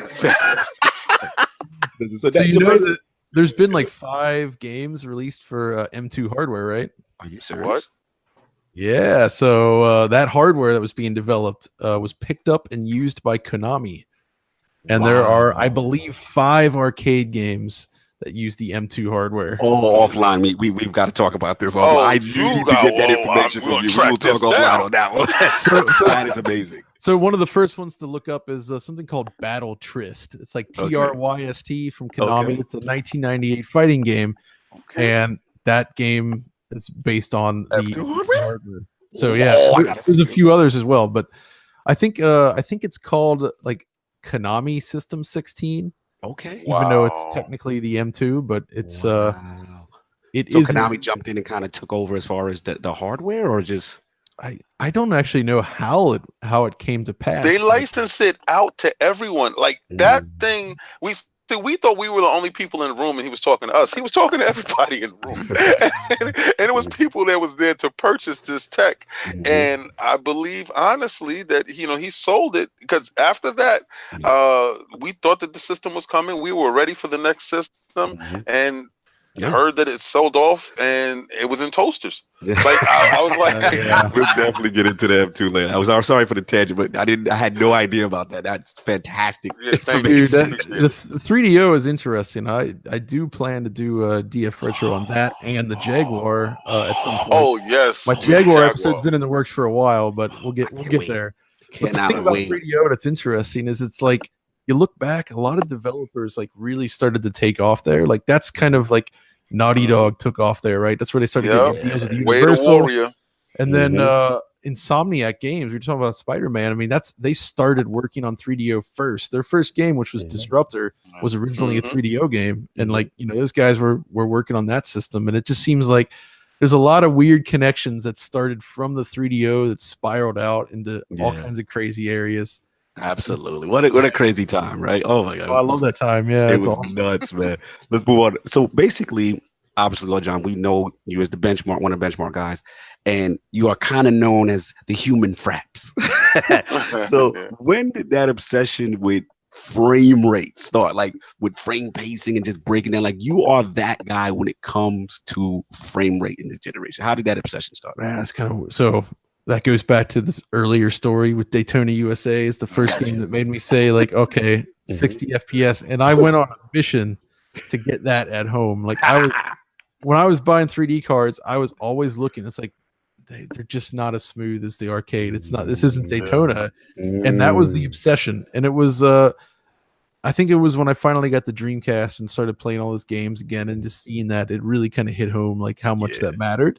Absolutely. And somehow I'm just really sensitive to like little disturbances in the fluidity, in the frame rate force. It really sticks out in my eyes. Like I can't like solve. I think that is the key reason why I won't play PC, because I know I won't be able to come back. Yeah, literally, I'm kind of the same way. Especially, I'm a Destiny fan, and I know what the PC guys are doing. I know myself. If I see that level of fidelity as well as frame rate, it will make me not want to go back to console. So the weird thing about that, though, is I can deal with a lower frame rate as long as it's consistent, right? Like, I just like my frames to be delivered evenly. Yeah, we go. I can put up with 30 frames. It depends on the game. For a lot of games, 30 FPS with motion blur looks good to me. Right. Yeah, but it's got majority of games it does. Yeah, it's generally good. But obviously, higher is always preferred. But yes. Part of it, though, has to do with the fact that, it's improving with different types of techniques. But when we moved to flat panels, it kind of killed didn't kill it, but it reduced the impact of 60 FPS. Have you guys looked at a CRT lately? Yeah. Yes. So you look at those old tube televisions or monitors, and like the way motion looks on that is so much so much than better. what you get on any modern display. Absolutely. Like, it's ridiculous how good it looks. Like, especially an old PC monitor, you play it like 170 hertz or something on that thing with that perfect motion, and it's ridiculous looking. And that's the thing. I really wish we could get back there. Like, we're getting closer. Like, there's a lot of like neat techniques, like, you know, black frame insertion or the ultra low motion blur, those features that are starting to get there, but it's still not quite the same. It's a jarring effect. Like when we first saw Tobu 13 or Tobu number 2.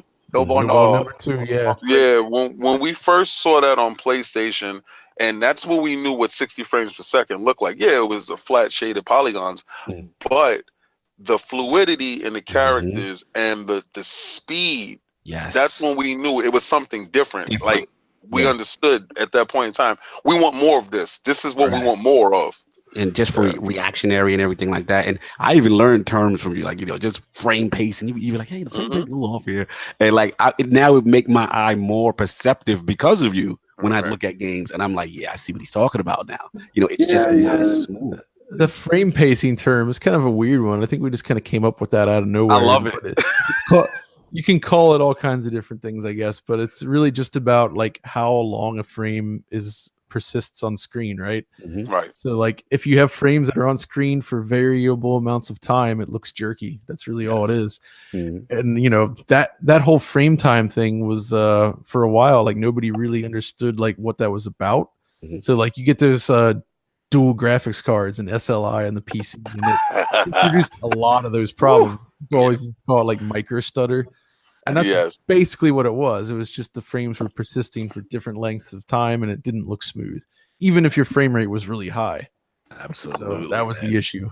Yeah, absolutely. I mean, again, great, fantastic stuff there. Oh, we can go on. Now, I want to open up just a little bit for the Lords. I know Saw maybe you had like one or two before we move on, and anybody else want to jump in? Oh, definitely. I mean, for me, I'm really interested to hear what you think about what's going on just for the next consoles that are coming down the pipeline. I mean, we're probably about 2 years away, year and a half, 2 years away from these next consoles. Yeah, I mean, they might be closer than we think. But this past week, the CEO of AMD sat down with Jim Cramer to talk about, you know, sort of the turnaround of the company, and she specifically mentioned working with PlayStation and Xbox on the next iteration of their consoles, with Xbox specifically working on the cloud stuff and whatnot. But she used the term secret sauce, and it made me laugh. It made me laugh because it brought me back to 2013 when all the stuff coming out about the Xbox versus the PS4 and the whole ESRAM thing, and people were talking about how that would be a bottleneck, and how there was supposedly this secret sauce that would use the ESRAM in conjunction I remember that with DX12, DX12, right? And the cloud compute to sort of boost up the power of the system. So when she uses a term like that, like secret sauce, like what do you think that means technically, especially if we're looking forward to these consoles? Like, what do you think is reasonable to expect from these consoles coming down the pipeline, and what would you like to see? And is the secret sauce thing just jargon, hyperbole? I mean, I assume secret sauce is just them finding a way to accelerate some sort of operation that's useful for games in a way that, you know, you can do directly. It's like extra silicon to hopefully improve performance in very specific ways that also differentiates the box from the other. So like it's not identical machines, because I can imagine like neither Sony or Microsoft really want to have like identical machines in the market. So I mean, I have no idea what it could be or what they're targeting, but what I'd like to see is essentially what NVIDIA is trying to do right now with the RTX cards. Like, if I don't think it's possible because of cost, you know, but they could get some RTX functionality. We could have ray tracing in some consoles, man. That would be sweet. I think it's the next console. I would think. I don't think it's these coming down the pipeline. No, I don't think that's possible, especially because it's AMD. You know, they're not there. They're not there yet. But do you think maybe a mid-gen refresh of the next console, maybe 5 years down the line, maybe can incorporate some of that stuff? Well, I think that further off than that. If it were mid-gen, that would be a problem. I think because starting to integrate that existing an existing platform that just creates more of a split than I think that they'd like to have, and it's just. I mean, so I feel like that's the most exciting thing to see would be ray tracing, but I don't think it's going to happen. So I would imagine that the main push is just going to be pushing more in the direction we've been going, like better rasterized performance. So we're hitting 4K resolutions more easily. Yes. I mean, it's already impressive that we've been getting a surprising amount of native 4K games on the Xbox One X as is. It's kind of impressive, but I think it'll get we'll get closer to hitting that more often. Yes, but it's just go ahead. No, please finish, and then I'll follow up. I'm just wondering about the you see this gap again with the PC stuff. Nvidia is pushing pretty hard with some new technology, and it's going to create this kind of gap.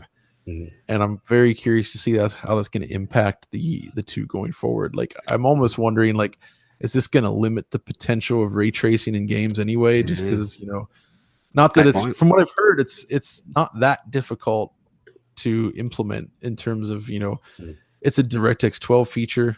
And all that. So it should be, and the stuff that I played a bunch of RTX stuff already at the reveal event back at Gamescom, and some of those developers there were just telling us like, yeah, we had like 2 weeks to work on this on the final cards here, and they implemented some amazing stuff like that Battlefield stuff. Looks fantastic, outstanding. How do you think the PC gamers react to obviously being excited about the tech? If you're a first adopter, you're going to jump on it regardless. But the fact that utilizing the tech at this point brings down performance in a way that PC gamers haven't necessarily been used to. It's an interesting what I've been thinking about. I kind of feel like it comes down to when you came into PC gaming. If you're an old school PC gamer, you're gonna remember the days of where it's like, oh man, like I can't wait to the day when I can run at these settings, or when I actually get to this frame rate. Like, actually push. PC games were featuring technology that was forward looking, like stuff that you couldn't turn on when you bought it. I could see what that looked like, but the hardware just doesn't exist yet. Like, that's what Crysis was about. And it was exciting to see each new upgrade. You're pushing closer and closer to your what you want to see. But in the last decade, I feel like PC gaming's just become about, well, I'm just going to ramp up all the settings and the resolution to the max, and it better be perfect. That's what they want. That's what they expect. You're basically playing console games with some extra features, like some slight boost. It's just like boosting console performance rather than really pushing into new areas. Correct. And it's like, if you came in during that period, then I could see why that seems unacceptable to do it. But for me, it's exciting. But at the same time, it's I can understand when they announce the price stuff, it's just like it's these things are expensive, man. So not it's cheap, not going to be for everybody. No, it's not.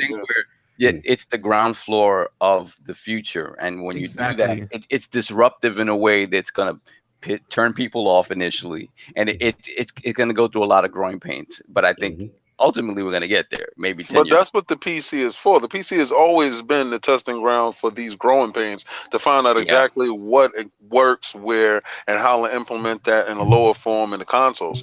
So I always look to the PC. So when the ray tracing has been around for a while, but they are making it at a chip level in the card.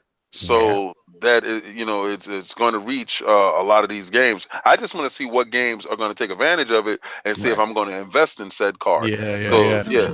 Absolutely. Let me go. You I don't want to interrupt it. I just wanted to make one more comparison. Is what I would like to see is so the original Xbox used some sort of variation based on the GeForce 3 chipset, but it was it was a different thing. But that introduced programmable shaders, right? Yes. The GeForce 3 was I believe the first consumer graphics card released in 2001 to support programmable shaders, and that's become hugely important to graphics. Right. And amazingly, the Xbox launched with that feature set. Yes. And it was early for shaders. Very early. Very limited compared to what we have now. But it was the start of something, and I feel like that really helped push graphics forward in a big way because the PC was improving in that, but the Xbox was still there. Absolutely. So like developers were maybe more willing to invest in that. You couldn't do those things on a PlayStation 2. Though the PS2 was very interesting in its own right. It's a really fascinating piece of hardware, but it's different.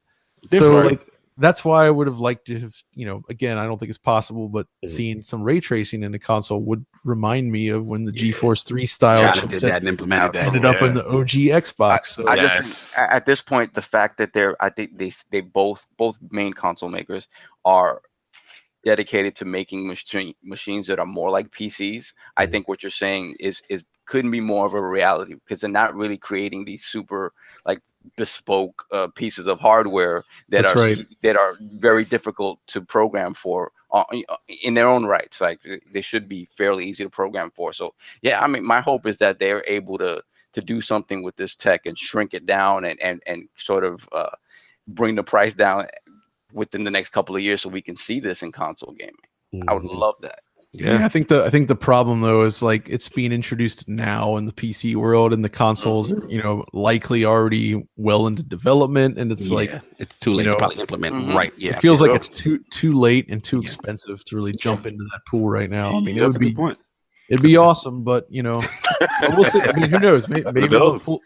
Maybe AMD's been secretly working on something. secret sauce. That's the stuff. Let me jump in right quick, man. Blastmaster processing too. I remember Blast.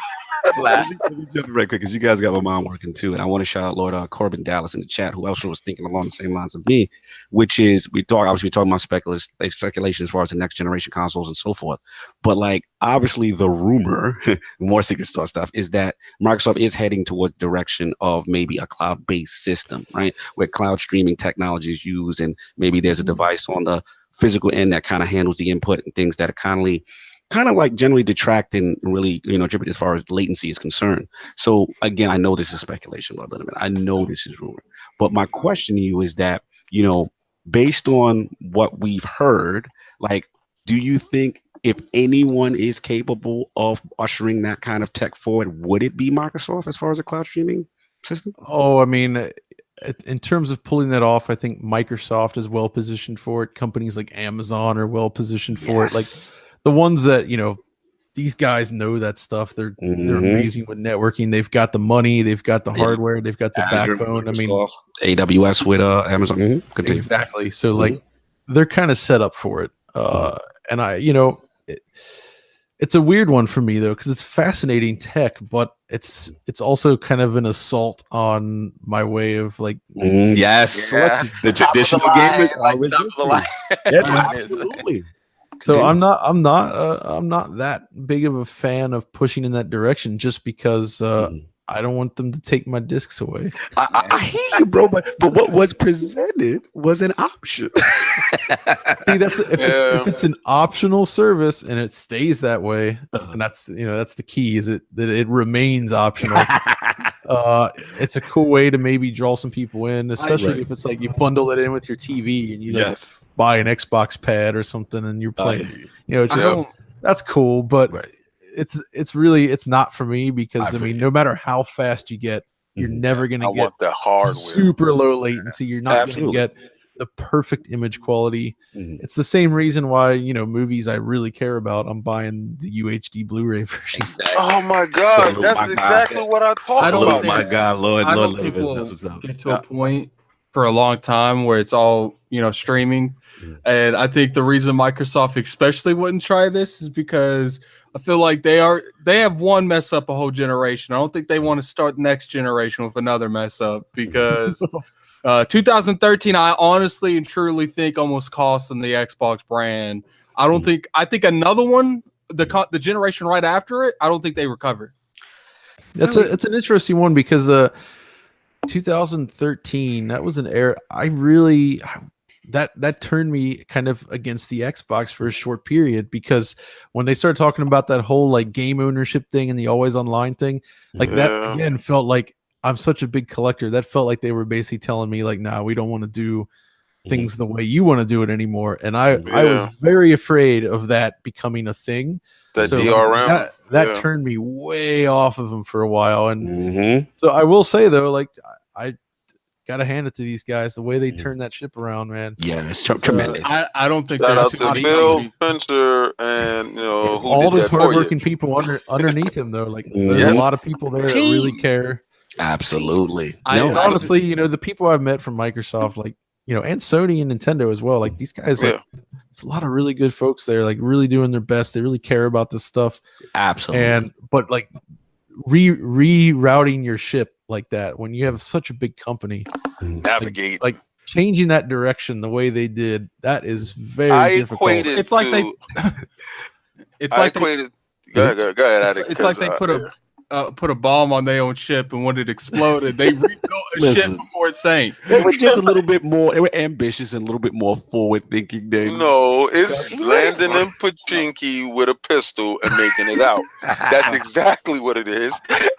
And they landed in Pachinki with a pistol, and they made it out, and they going for that chicken dinner. I low-key feel like from here going forward, Microsoft isn't going to try to do like jumps like that for a while. I think they're not going to force it. Like you said, it's going to be option. They're going to keep moving forward. I don't think they ever stop being the ones that try to push the industry forward. I just think they realize that the messaging around it has to be very clear. It has to be clear, and they have to give players choice. You know, Phil has said, I don't ever see a future where you don't have a Microsoft, an Xbox box in your house, whatever that may be. So, I mean, it's just a matter of how you message it. If we look back at 2013, a lot of the stuff that they talked about that we thought was cool has come to light or is in the process of coming to light. It was just the negative stuff around the ownership that was bad and the bad messaging, because no one truly understood how these things worked. So it created this fear, like, hey, am I losing? Shout out to Sony. And shout out to Sony for I love Sony for what they did. One of the greatest. You know what I'm saying? Between was it a house? The video when he said, "This is how we share games." Yeah. Who was the two? It was insane trolling right there. 2013. Well, it was definitely really rough for Microsoft. I mean, it was downhill at that point. You feel like Don really shouldn't have been there for interviews.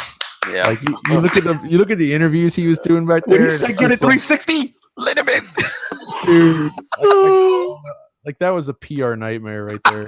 Like I'm sure the other guys at the office, when they see that happen, they're just like, "Oh no, Don!" I bet you when PR saw that, they're like, "Yo, someone got to talk to someone. He got to go." Like, how do we cover that up? There's no way to cover that up. There's a meme on the internet that I thought was hilarious. Like, there's like a burning city, almost like decay, and then they have his face, and it's like, "My work here is done," and I passed out. Like, it was the funniest thing. I mean, thank God for Phil's dog, only Lord and begotten Son, Phil Spencer, for jumping on the burning ship, man. Because but you know what, and I'm gonna say this. Nightmare. I'm gonna say this, right? Some of the stuff that Don has put into place and has come to pass has benefited Microsoft. Maybe the messaging was wrong, maybe it was off, right? And you know, sometimes the way somebody comes off, you may not like his approach. So what they did was they put in a different head coach. And I'm gonna tell you, I mean, some people really say, "Oh no, Phil is too soft, and Phil is this and Phil is that." Okay, to navigate, like you said, through these shark-infested waters to get to where he is, and when I say him, you know, I've met Mikey Barra. I've talked to these guys. Salute to these real human individuals that they love. You know what they love gaming. I agree. And you always have the president or the face of the company, and if the face of the company reflects the people that's under him, which are great people, then you know they're going to lead to great things. So I honestly believe that everything that they pointed to Don, they probably didn't like his approach. Whereas Phil's approach is a little bit more strategic, but everything that was against them, he took off the board. Power narrative this way, put the system in Digital Foundry's hands and let them present it to the people instead of us presenting it to the people, so they can understand that we have no control over that. Let them say what they're going to say and let them, dissect the system. Absolutely. I thought it was complete genius in doing that, so they can say we're hands off, and whatever they say, being that y'all listen to them, is right? Okay. So, and we listen, and I think that's probably the most. I think I watched that video probably at least once a month, maybe, just to go back to it. Once a month. Just because that was the turning point. That was the point, the aha moment when I said, "Yeah, they go in the right direction." And like I said, it helps that Phil comes from Microsoft Studios, the culture. He's kind of built his way through up, as opposed to someone kind of on the outside, or more of a corporate attitude or what have you. So it's just good to see them turn around that thing in the right direction. We got a lot of shows. We got to move on. But what the last thing, unless I've got anything else, is that I definitely wanted to get in as far as the personal request from me was would you ever, one thing I think you do great with DF Retro, right? I think, would you ever consider doing like a DF Retro deep dive, like on like the unsung portables of the past? Because the reason why I brought it up is I saw that video you did where you was like, hey, you got your Nintendo Switch guys, I know you hype up, but then you brought out the Genesis Nomad and you were like, this is the first. Like, that was amazing to me. So would you ever think of like doing like something on the old portables? Because I actually was a huge fan of portables, and I know you said Game Boy was one of yours.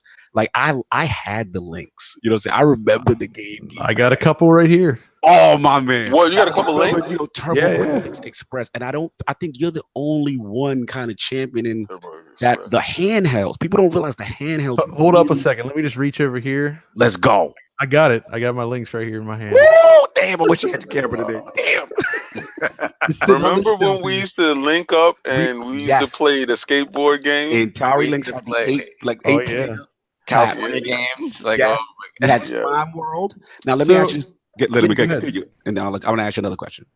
Oh, I was just gonna say. So yeah, I would definitely love to do more of that. Oh, yes. And the only reason I don't do is the handheld stuff is tough. First of all, doing systems in general is tough because it just there's a lot to cover. But with handhelds, there's both the capture and the filming element. So like I did in that No Band episode, I had to film a lot of stuff. Yeah. And since I'm a one-man show here, setting all that doing all the camera work, like filming outside and getting all the different angles of the system, that just takes a lot of time. Absolutely. And I guess I did film some of those systems in that episode, if I remember. Like I had footage of Game Gear and links. You had me hype. I'm like, oh, it's coming. It's coming. The thing though is like to get those camera angles looking good is like the most uncomfortable thing ever. Like you have to contort your arms in the weirdest way, and you can barely see the screen, and you're just trying to make it look like you're playing the game casually, but you're like not. Who do I have to speak to, Richard? Do we have to get the Lord Ledbetter on the phone? We need DF Retro, full segments, full blowouts, old consoles, the whole works, man. We need this in our life. Yeah, I definitely want to do more of those. And like I said, the Jag and the 3DO are certainly up on the list. Those will be, the Jaguar is probably going to come first because I'm borrowing a bunch of cartridges from a fellow very nice guy. That is going to be hilarious. That's going to be hilarious. Get that Cybermorph and get that Alien vs. Predator. Jag is interesting because there's some great games on there, and there's also some really bad games. Oh yeah, it is an interesting mix. No. Let's keep it pushing, y'all. We got a lot to go as far as everybody. It's good. Okay, that's off. Or like much like the prior question. In terms of the Nintendo Switch, then what would you like to see in a Switch 2.0? Like in terms of like, is Tegra 2 even still viable, or is there something out there more powerful? You know what? Tegra 2 is pretty. Yeah, what's that? I don't want to know what you want to see. No, I don't. We don't. No, don't listen to him. Don't listen to him right now. Don't listen to him. Yeah. Oh, so Tegra 2 is used more in like automobiles. It's not really that. Wow. It's not really anything significant over the regular Tegra. So what I would actually like to see right now with the Switch, because it's still relatively new, is essentially I want to see the Super Dock Mhm. I want a dock Yes. that you plug it into with extra power. I'm not sure how this would work. I'm not sure if even the connection between Would be the system capable. and that is even fast enough to Yeah. support this. Like, there's still a lot that I don't know about this. But if it is, I would like to be able to plug it in and get higher resolutions and maybe some better performance. You know, just something to spice up the docked experience. Okay. Because in handheld mode, I still think Switch games generally look awesome. Me too. Like, you know, it's for portable gaming, it's fantastic. Absolutely. But when you dock it with your TV, you know, you start it's like, all right, you know, this looks good enough. I'm with you. I'm with you.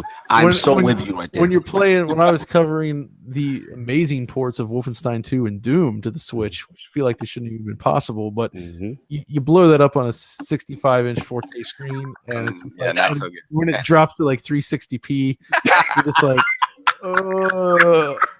listen, I'm with you, and that's for people that understand. Like, that's why it's only for my portable purposes. Because when I come home, like you said, Lord Linneman, it's tough for me to throw that in that dock. When I have the Xbox One X there, the PS4 Pro, it's tough to be playing their version of Doom at home. It's just tough, man. I think that dock thing is great. I think if you look at what some like laptops are doing now with PCs, allowing you to connect your desktop GPUs to it. Yeah, you're wishing on a star.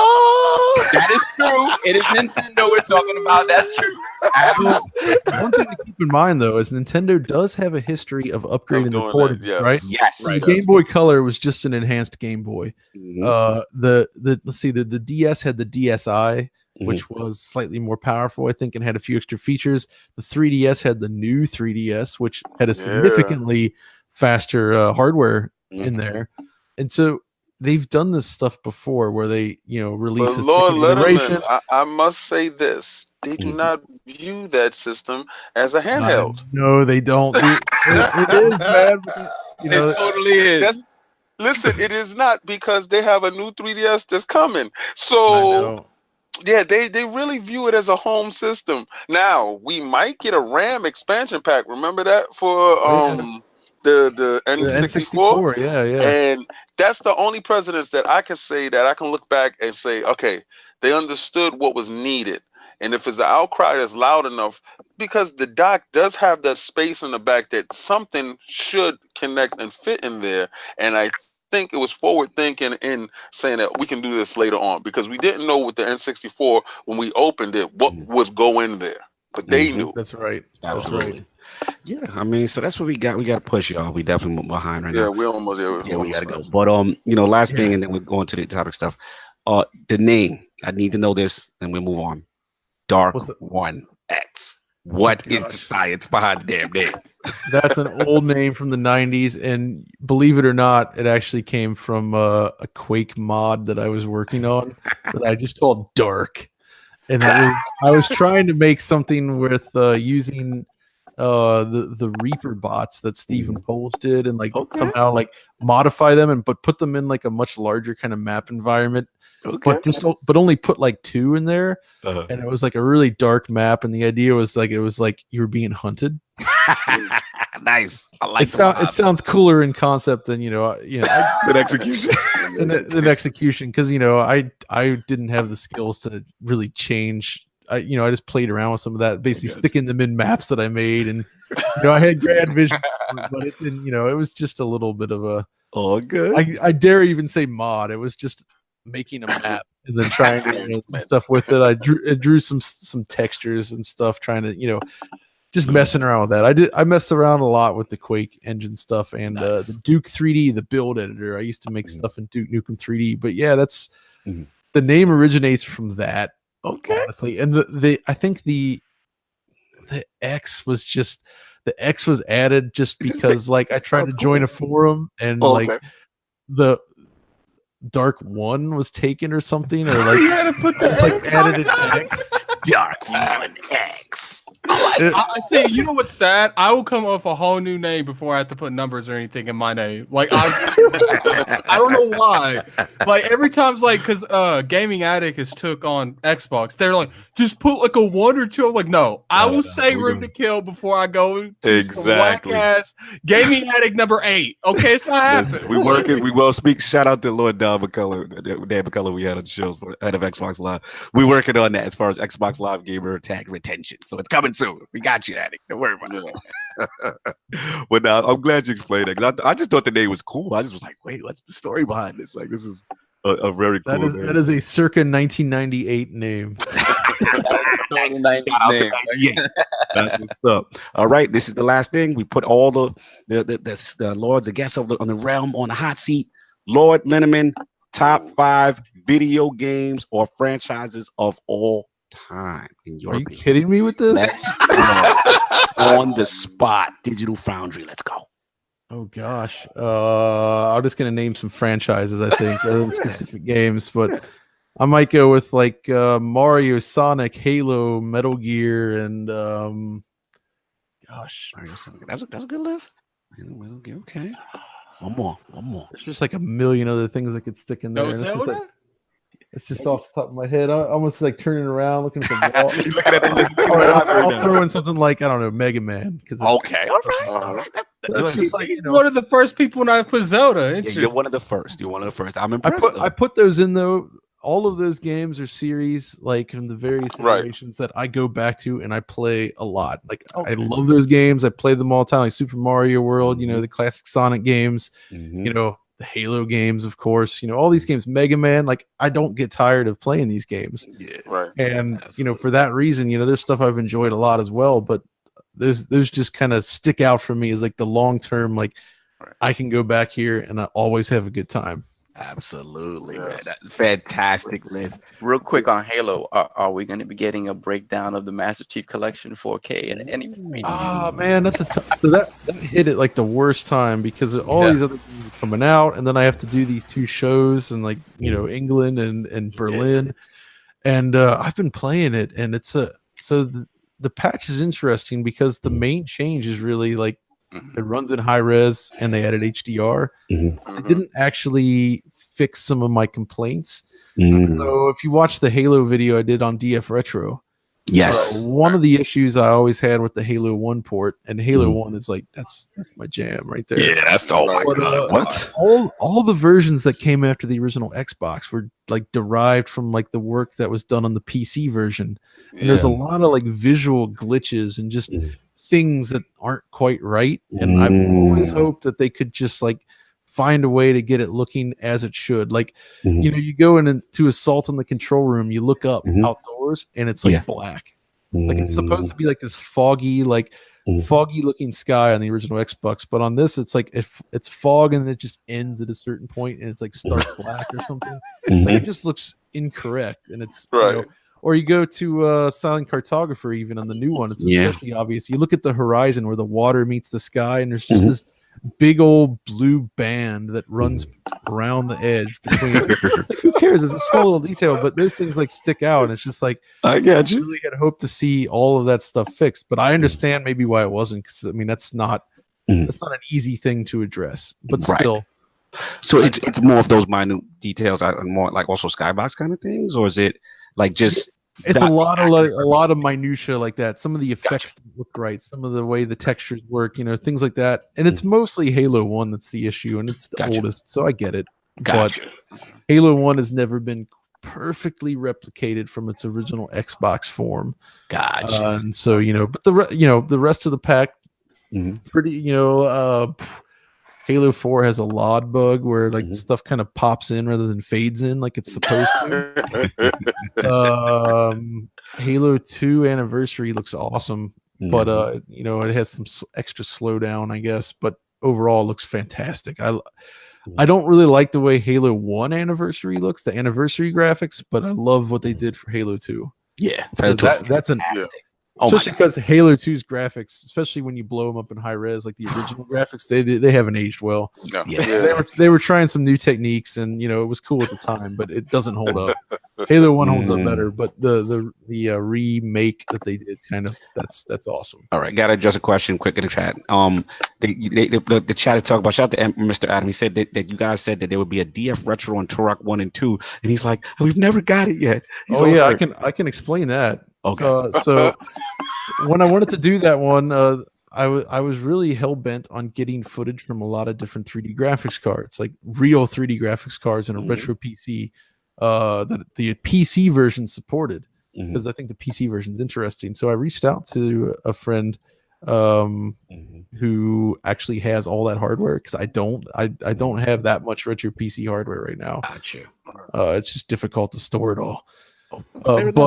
So he was helping me capture, and it's like, it just, he was going through some life stuff and things were, difficult, and I know he captured stuff, and then I haven't heard back forever. So it's pretty much just me waiting on that and hoping that someday I get it. But if I can't get it, in the next few months, I mean, I guess I'm just gonna have to proceed without it. But I really wanted to do it that way with that stuff to really show legitimately what it looks like running on like the old ATI Rage cards, on 3DFX cards, on the rendition cards, on the old NVIDIA cards, like just to give people an idea of how the cards varied so much back then. So absolutely, shout out to my plans were big, and it hasn't worked out yet. But it wasn't just not your fault though. You're waiting on someone who didn't deliver.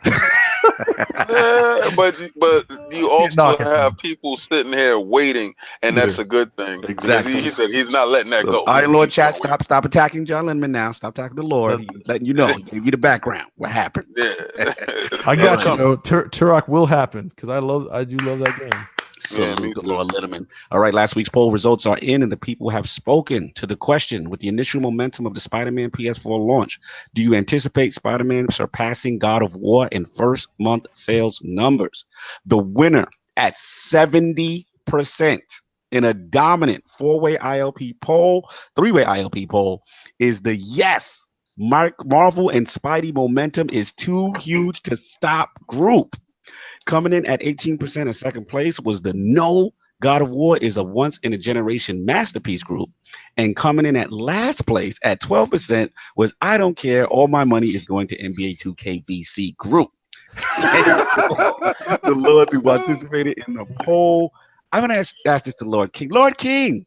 Hey, how are you? How do you feel about this, considering you have a bet with Lord Addict? Well, me and my little buddy here, we actually feel great about our position in this race. We would like to accept the award now. You want to accept it early before the numbers come out? You can get on your knee now if you choose. Lord Spider-Man for the whole month. Lord Spider-Man has spoken. Lord Addict, real quickly, your rebuttal to the poll results. I think I'll wait for the whole month. No, you should do that. You should just sit there and wait for those numbers to come rolling in. Lord Linneman, if you had a guess, what would you pick? I mean, I gotta go with Spider-Man, just because freaking it's Marvel and Spider-Man, and like it's a big first party game. Like these kind of it's one of those events. Like you see how big this stuff is lately. Like it's amazing. It's the marketing as well. It's gonna do well. Absolutely. We'll have a new poll cooking up at the end of the show. Let's fly through these topics. We are running late, so let's get into it. Lord Sov, we had a direct. We finally got that direct. We finally got the direct that we were supposed to get about a week and a half ago, but the earthquake in Hokkaido kind of held that up. So let's go through some of the main points of the direct. In terms, I'm totally happy that Switch continues to be a port machine. Give me all those ports. Let's go. So next year we'll be getting new Super Mario Brothers U Deluxe, which I knew was coming, and at some point we're probably gonna get an announcement about Super Mario, the Super Mario Maker. At some point we're probably gonna get that. In terms of new announcements, we got City Skylines that's coming. Yes. That's a big game to go on the Switch. That's a huge game. Yeah, on the Switch. Hopefully it can do it. Oh, yeah, I've seen some early stuff on that. It doesn't look so great. Oh, I saw it moving. It doesn't look super great, but it looks, if they can get it, yeah, I agree. It's gonna go to original Game Boy monochrome. oh my God! Continue, Lord. We're getting a new RPG from Game Freak that is not Pokemon related called Town. Well, the name right now is Town. Which is just interesting. The fact they're doing something other than Pokemon. Then we got a name for the Yoshi game. It's called Yoshi's Crafted World. It looks very cutesy. You notice there was slowdown in that, by the way? Yep. I love this guy. Uncharacteristic of a Nintendo. Well, your analysis is pleasing Lord King right now.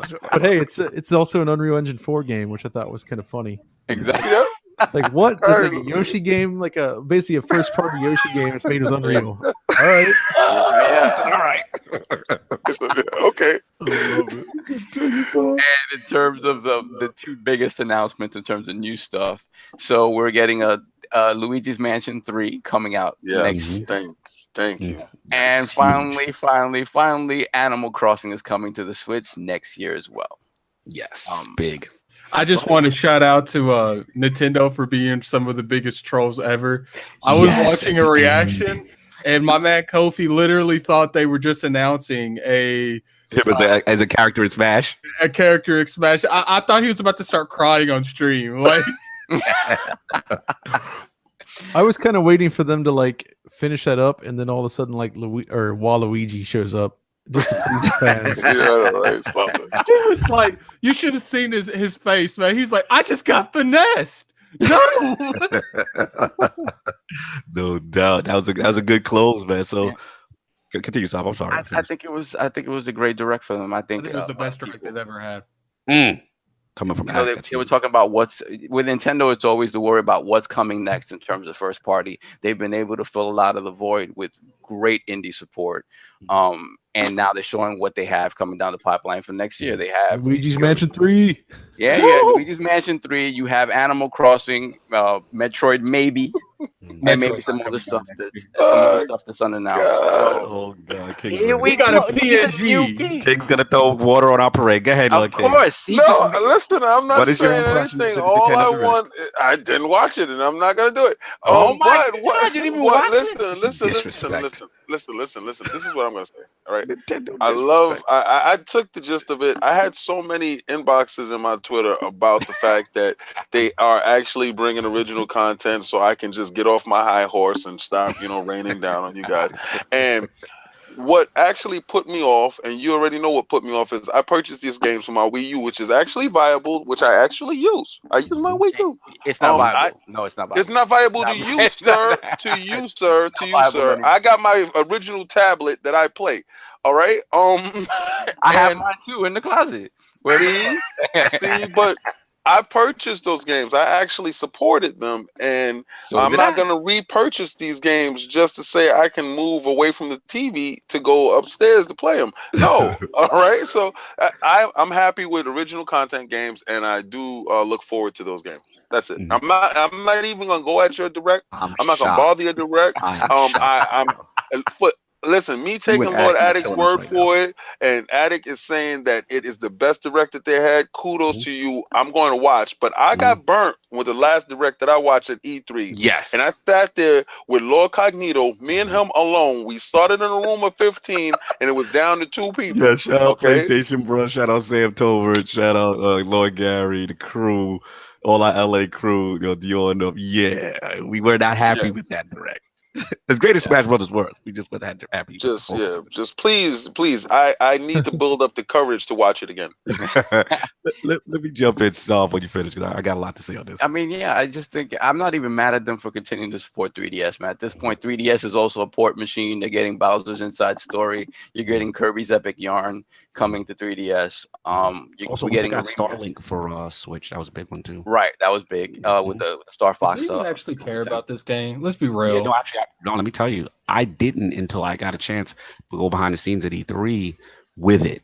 And I didn't care about the toy portion. There's like a toy component. I think that game looks amazing. And the toy part is cool. It's just obviously I don't care about that kind of stuff, but I noticed a lot of the kids and a lot of people that were playing it, they were big on the toy thing.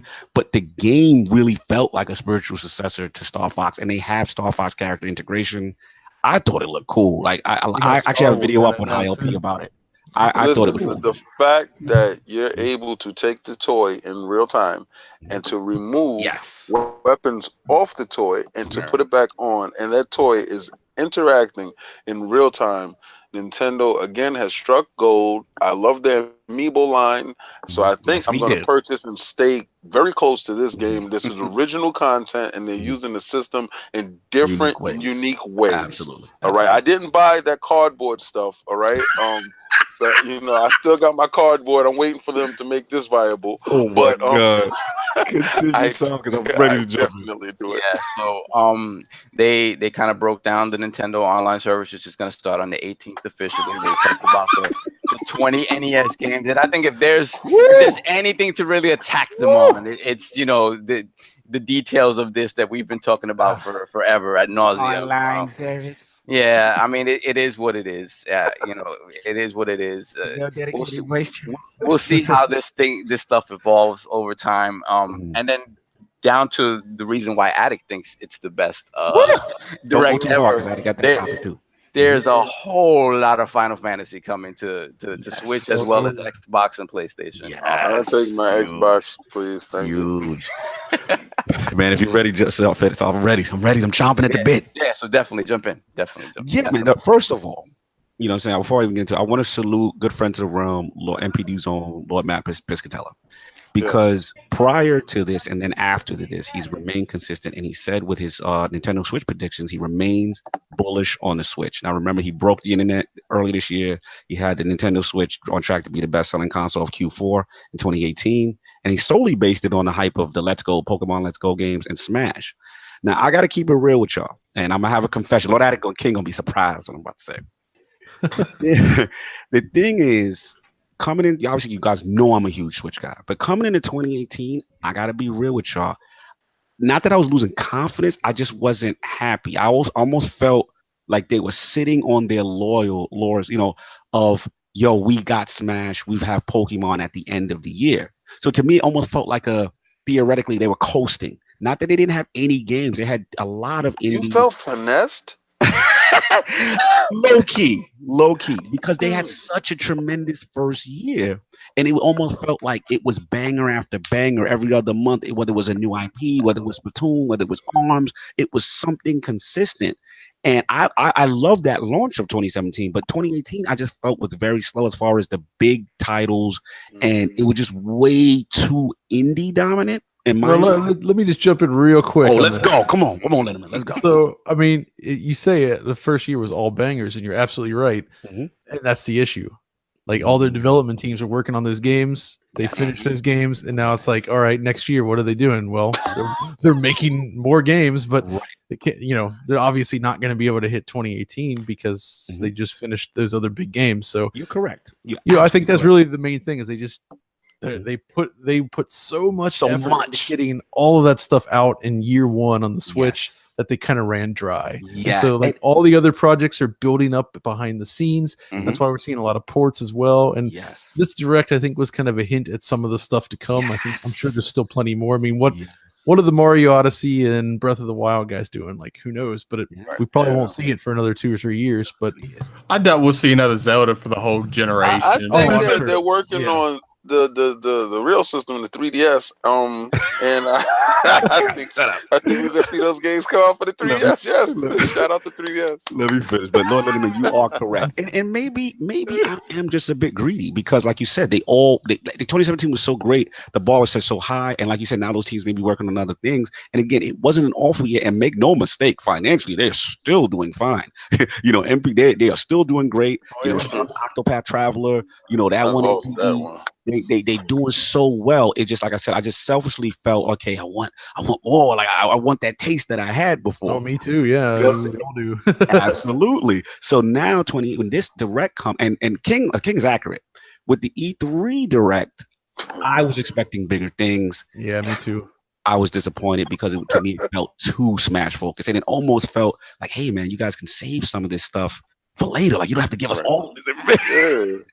You know. So now with this direct, let's bring it all in. To this direct, I can't front. This gave me renewed confidence, and it just showed that not only is the future bright. You know, we still have stuff coming this year. I love the Warframe announcement. I thought that was cool. I thought the Diablo announcement was cool. Civilization was a big get. Obviously, the Luigi game. Obviously, you know, the what you call it? The what's the other big one? The Animal Crossing. So it's just like, and I ain't gonna lie, I had low expectation for the online. I still do. I still hate the fact that there's no dedicated voice chat, even though hardware-wise, we know they can do it, Lord Linneman. We know that. We don't know that they can do it. You know what's funny? Tell me, the Wii U could do this. But thank you, Lord Linneman. Preach the gospel. You know what's the gospel. I want to say this, right? I want to say, hold on 1 second, Addict, because I have allowed this stuff to go on for as long as I have allowed it to go on, and they keep rubbing it in my nose. So I just want to say this, right? At what point in time does potential turn into waste, right? Oh, you're right. So they have a ton of potential, and they could potentially do it, but they're potentially not going to get it done. And they could. I'm tired of hearing the potential part of you brought the headset. Do you remember? I just want to take you back to your initial purchase. Yes, I want it you. Works, you know when I told you for Fortnite, finally. Yeah, you used it for Fortnite with your cell phone. Yeah, no.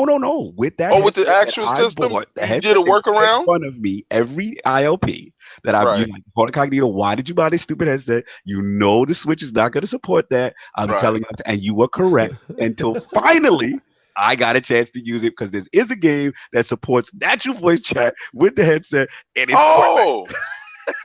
And it's the game platform. The game that you don't really like. But listen here. I listen, I must say this, right? You held on to your guns and they finally gave you one game to use your $60 headset on. God bless you. I can't come back from that. He's got me. Yeah, listen, I expect more. I demand more. Where's Netflix on this little thing? I'm really upset with the fact that I told you guys, I saw the tea leaves, and Nintendo hand must be forced. They must be thrown down the well in order to climb out. And right now, they are not nowhere near the well. They are winning. And that's how I lost that bet. You know why? Because I can't understand how they're winning. I really can't understand it. And I can't get a grasp on it because they're doing everything that you're supposed to feel. If any one of these systems told you, if Microsoft or Sony told you, oh, we're going to launch online, it's going to be $20. There's no voice chat. It is an app. And you'll say, oh, I'm not buying that. I'm not a part of that. You guys actually said yes. And what made it worse is they said, listen, you can purchase this online stuff with us because after this day, you can't change your name. You're locked in. And you said, all right. And they said, listen, also, whatever games you did save there, if you miss a payment, they're dead. They're white. They're gone. And you said, okay, for life. And they're still winning. Listen. So I have no excuses. I have no words for you guys. You guys this is a cult. It's a cult now. It's a cult. Let me get the Lord Linneman an addict. Like basically, yeah. Get Addict. I hear you talking. Matter of fact, get it, Addict. I'll let you talk a bit. No, I mean, you can go. Just one of those quick points on there is stuff like missing services like Netflix and such. It's like you really need Netflix on the Switch. I mean, you probably got it on the TV, on the Xbox, got it on your phone. Like, nice, I mean, it's like I want to watch Digital Foundry. I want my YouTube. I want Digital Foundry on my Switch. All right, I can't argue with that. Listen, I hear you, and it is like Lord King said. It is astounding that certain basic console features that should be there I mean, even the Vita had party chat and a dedicated service in reference to that. And that's older hardware in their previous iteration with the Wii. Dude, you want to go beyond that? I just did that video on the 360 conference. Like Microsoft was doing this stuff in 2005. It just to be fair, Lord Linneman, you can't even send messages to your friends. Messages. Like what's funny is I'm glorified stalker list. I am so used to modern technology. Like when I play my Switch and like something pops up, oh, LordCognito's on. Like I expect when I click his name, it goes to his profile. If you click his name, it's just like, what are you trying to do? This ain't Xbox. It just says that LordCognito, played Zelda for 80 hours. That's pretty much all it's for, is to let you know what your friends might be doing. Nope. Do anything else. Exactly. Glorified stalker list. But I will say this again, with all the snafus of things that should be obviously handled, I have to say the NES online games kind of impressed me though. I got my pro wrestling. I got the classic Ninja Gaiden, and then they had the I believe they also had a this wasn't on NES online, but the Capcom beat 'em up pack was announced, and then obviously Final Fantasy, which is Addict's Heart. I thought that was huge. And the final point I will say is that for the Direct itself, I really, really feel, this is not a shout at my guys, I love Xbox, but Inside Xbox really needs to take a cue from these guys, because again, it was short, it was concise, information packed, and at the very end, a nice little tribute, a nice little fake out, a nice little one more thing moment. They did Nintendo the king of that, and Sony does that very well too. Where it just, I knew they had something when they opened up with Luigi's Mansion. I knew they had something. Can I ask a question? The Kool-Aid that y'all drinking, is it grape or is it strawberry? Because I'm sitting here drinking berry and it don't taste as good as yours, I guess, because y'all are all the way in. I just thought that as a show, in 30 minutes, 40 minutes, whatever, they just pack. I like boom. Information. Nice surprise, nice fan service. But I'm done ranting. Lord Linneman, floor is yours. What did you think about the Direct? What stood out to you in your impression? Oh, I mean, I already said Luigi's Mansion 3, so that's kind of up there. No, I mean, it's great to see more stuff kind of in the works from Nintendo, and I'm happy that we actually got that stuff after the E3 Direct, which was just Smash. Yes, the Smash E3. I'm a little disappointed that we didn't get a look at Metroid. Yeah, and we didn't get to see what whatever Retro Studios is working on. I mean, I guess Tropical Freeze, which was a port, came out recently on the Switch, but they have to be working on something. We've heard there's rumors about the Star Fox racing game, and I mean, that sounds weird, but I'm absolutely willing to see what it becomes. It's a fascinating thing. So at this point, we're willing to do anything to play something on the Switch. The hate. Continue. Just hate for no reason. It's not no reason. There's a reason. This is a reason. Like, if you see your people going down a rabbit hole, you got to tell them don't go, and y'all are going. The thing is that you two in particular do not see the Switch for what it really is. Yes, they want to market it to you as a home console. It doesn't matter because they market it as a console. It doesn't matter though. They market to you as a console. I don't play it that way at all. But it doesn't matter how you play it. They market it as a console. Time out. So you just said we don't see what we seeing with our two eyes? No, this is what you just said? You don't choose to play it. Am I going to come home and put my Switch in the dock and play that above my X on my PS4 90% of the time? No, I'm not. And that's you guys don't play it on the go. So the fact that you guys don't utilize it in the form that it has the advantage of, that's y'all problem. I hear that. That is a you problem. I'm not talking about. I've never attacked the fact that it's a dual system. I actually champion that. All right. I actually think that's a great thing because remember, I have my NVIDIA Shield. I was the guy running around with the Shield. All right. And every iteration that it popped up, I purchased. So when I noticed the chipset was inside the Switch, I said, man, they on it. Their cloud situation is going to be fantastic. I told you NVIDIA was doing great things with the cloud that I think it can transport right over or port over to the Switch in a way. When I played the Resident Evil, I was like, oh, it looks like PlayStation type graphics. It's really good. I'm with this part, right? But then when you tell me we giveth and we taketh away, Like, I'm not about to take it away part. Like, What stop is the part taking that everything away. so much? Well, the sound that okay, just somebody in the chat just said is a text me system. Like, it's like you hop on, you see your boy, you can't jump in and say, hey, what's going on? No, you text him, I'm on. Once again, you guys care. I don't care that I don't need to know what you're doing all the time. You always come at me over the addict world, and you doing the whole thing right now. I don't. The thing I is, didn't even think this would go this long. I really honestly tried to shut up, and I really thought we was going to be. I see my topic is not going to get done the machine. You're attacking the viability of the machine because of how you choose to engage with it. No, but the exact reason on the other side is how you choose to engage it. True. But that's how.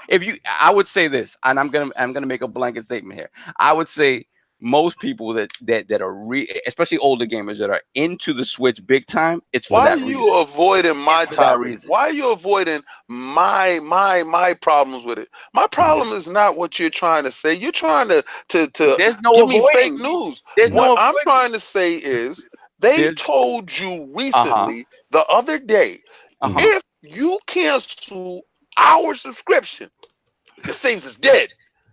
They told you at this certain day you can no longer get rid of your name off of this Switch. It's bonded to you. Like, it's okay if you cancel Xbox Live, you can't buy a console either. Xbox Live, all your games are gold are gone. Yeah, that is true too. If you cancel Xbox Live, your games are gold are gone. Very true. Okay, maybe it wasn't yours to begin with. You're talking about saves compared to games that they lend you for purchasing the system. And I'm not defending them, but I'm just saying, like, you just defended right there. That was the whole thing that you just did. You just showed me that I mess with Microsoft, and if I stop doing this goes away. That's a defense. You just want them to be Microsoft. Here's the thing about this. This is the big problem with the Switch in terms of that's very specific area, and it's the save system. Essentially, users have no way to keep their saves. There's no way to copy it to USB. There's no way to back this up, and everything is tied to that specific system. Problem. That's the big problem still with the Switch is everything is limited or set up kind of per system, right? So I have two Switches here because one of them is modded for portable capture. So if I own a game digitally, which I don't have that many digital games in Switch, but I wanted to use that account on the other Switch, can't do it without like basically turning one of them from the primary to the secondary and that kind of stuff. It's a huge pain in the ass. So all of that stuff is backwards and it needs to be fixed. I'm not sure it will be, but it does. But I think the reason the Switch is appealing still to me and a lot of others is that it's kind of feels like old school console gaming in a way. Like it's almost it that comes with some negatives and positives, obviously, but this is just like I mostly buy Switch games on their little cards, and it's very old school. You pop the card in the system. The menu is as simple as like the Dreamcast menu. It's just a few icons. It's very, very fast. Very minimalistic. It's super minimalistic. It's all about slamming that card in your system and you play the game. And it's a different thing. I wouldn't say I want all systems to be this way, but I appreciate that this one specifically is like that. And you know, a lot of the extra functions like the multiplayer stuff, like that's not really that important to me on the Switch because that's not where I'd want to be playing those types of games anyway, right? Right. So it's like if it doesn't have it, it's like whatever. It's like it doesn't matter to me for that system. Like, let me double down on that. Here's the thing. I think where the disconnect happens between me and Solve and King and Addict is that the reason, again, besides the portability, you know, the way I look at it, like I love the Vita, right? I thought the Vita was really something special because you had almost, you know, PlayStation quality graphics on the go. And I think with this is that the Nintendo Switch kind of falls in that medium, which is a little bit more powerful than the 360 and the PS3, but obviously not fully capable to handle all the PS4 and Xbox One stuff. Right. To me, that's great. I loved my 360. It's great when I see those games on that platform because I'm having that kind of power and fidelity on in a portable situation. I think it's amazing. But I understand, but don't get me wrong, I do understand what they're talking about, and King's talking about like the giveth and the take away and the basic features. Like Addict and King, they are big on that, and I get that. Like for me not to have those features on the friend list, especially when they're on the Wii U. Exactly. And don't get us wrong. Like I'm with y'all. Like there's no excuse why those features are not there. That's what we affectionately call Grandpa Nintendo. We don't understand the decision process. It just feels like they're protecting us from ourselves for no reason. I don't get it. So that's where I do understand what they're saying. But I get it. It's what you're looking for in a system. If those type of things are important, you are not going to like the Switch. At the end of the day, like I feel like the reason I bought a Switch is entirely different than the reason Sovereign bought a Switch. You bought a Switch?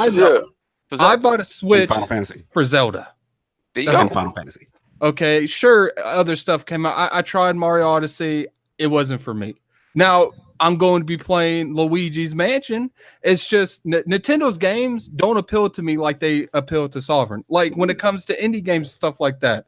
I'm not waiting 2 months to play something on the Switch. I'm not going to play it on the Switch because it's portable. Like if it's on my Xbox, I'm going to play it on the Xbox. Okay, absolutely. All right. So all right. Between the reasons I bought it and the reasons you bought it, you played it for that mobility. I played it to play Nintendo games. And also to Saw's point, Saw, I'll let you jump in. But to Saw's point, I won't play an indie on Xbox One and PS4.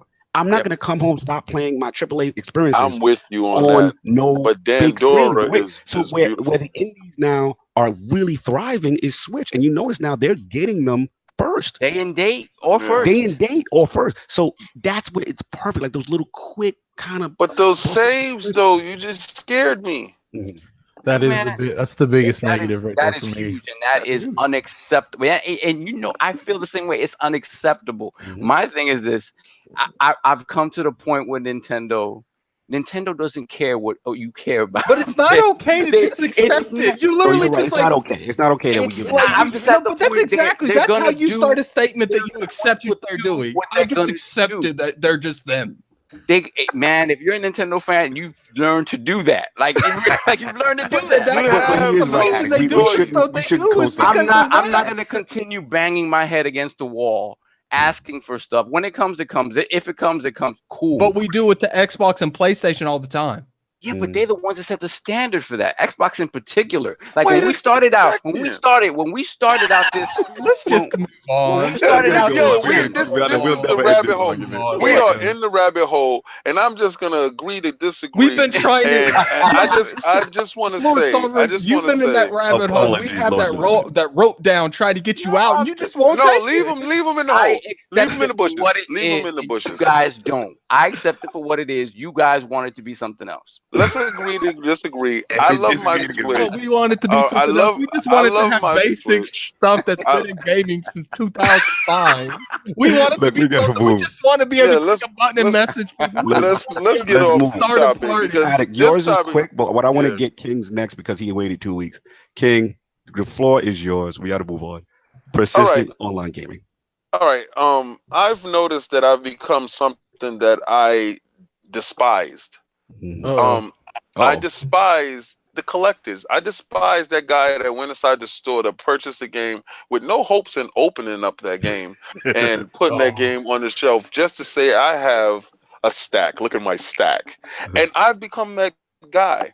And I sat there and I said, at what point in time did this happen? Because I remember purchasing systems for games and playing those games and beating those games with LordCognito and Lord Sovereign and Lord Kabatsu and Lord Sinister. We sat in the house and we did these things. We purchased these games. We ended these games. We saw credits off of every game that we purchased. Every Mario game that came out for Nintendo, Super Nintendo, every Sonic game that came out for Sega, Saturn, Dreamcast, I seen credits. I got to the end. I even played Crazy Taxi to get to an ending. This is what I'm trying to say is these persistent online games has changed me. I've noticed now that I'm playing Destiny 10 hours a day.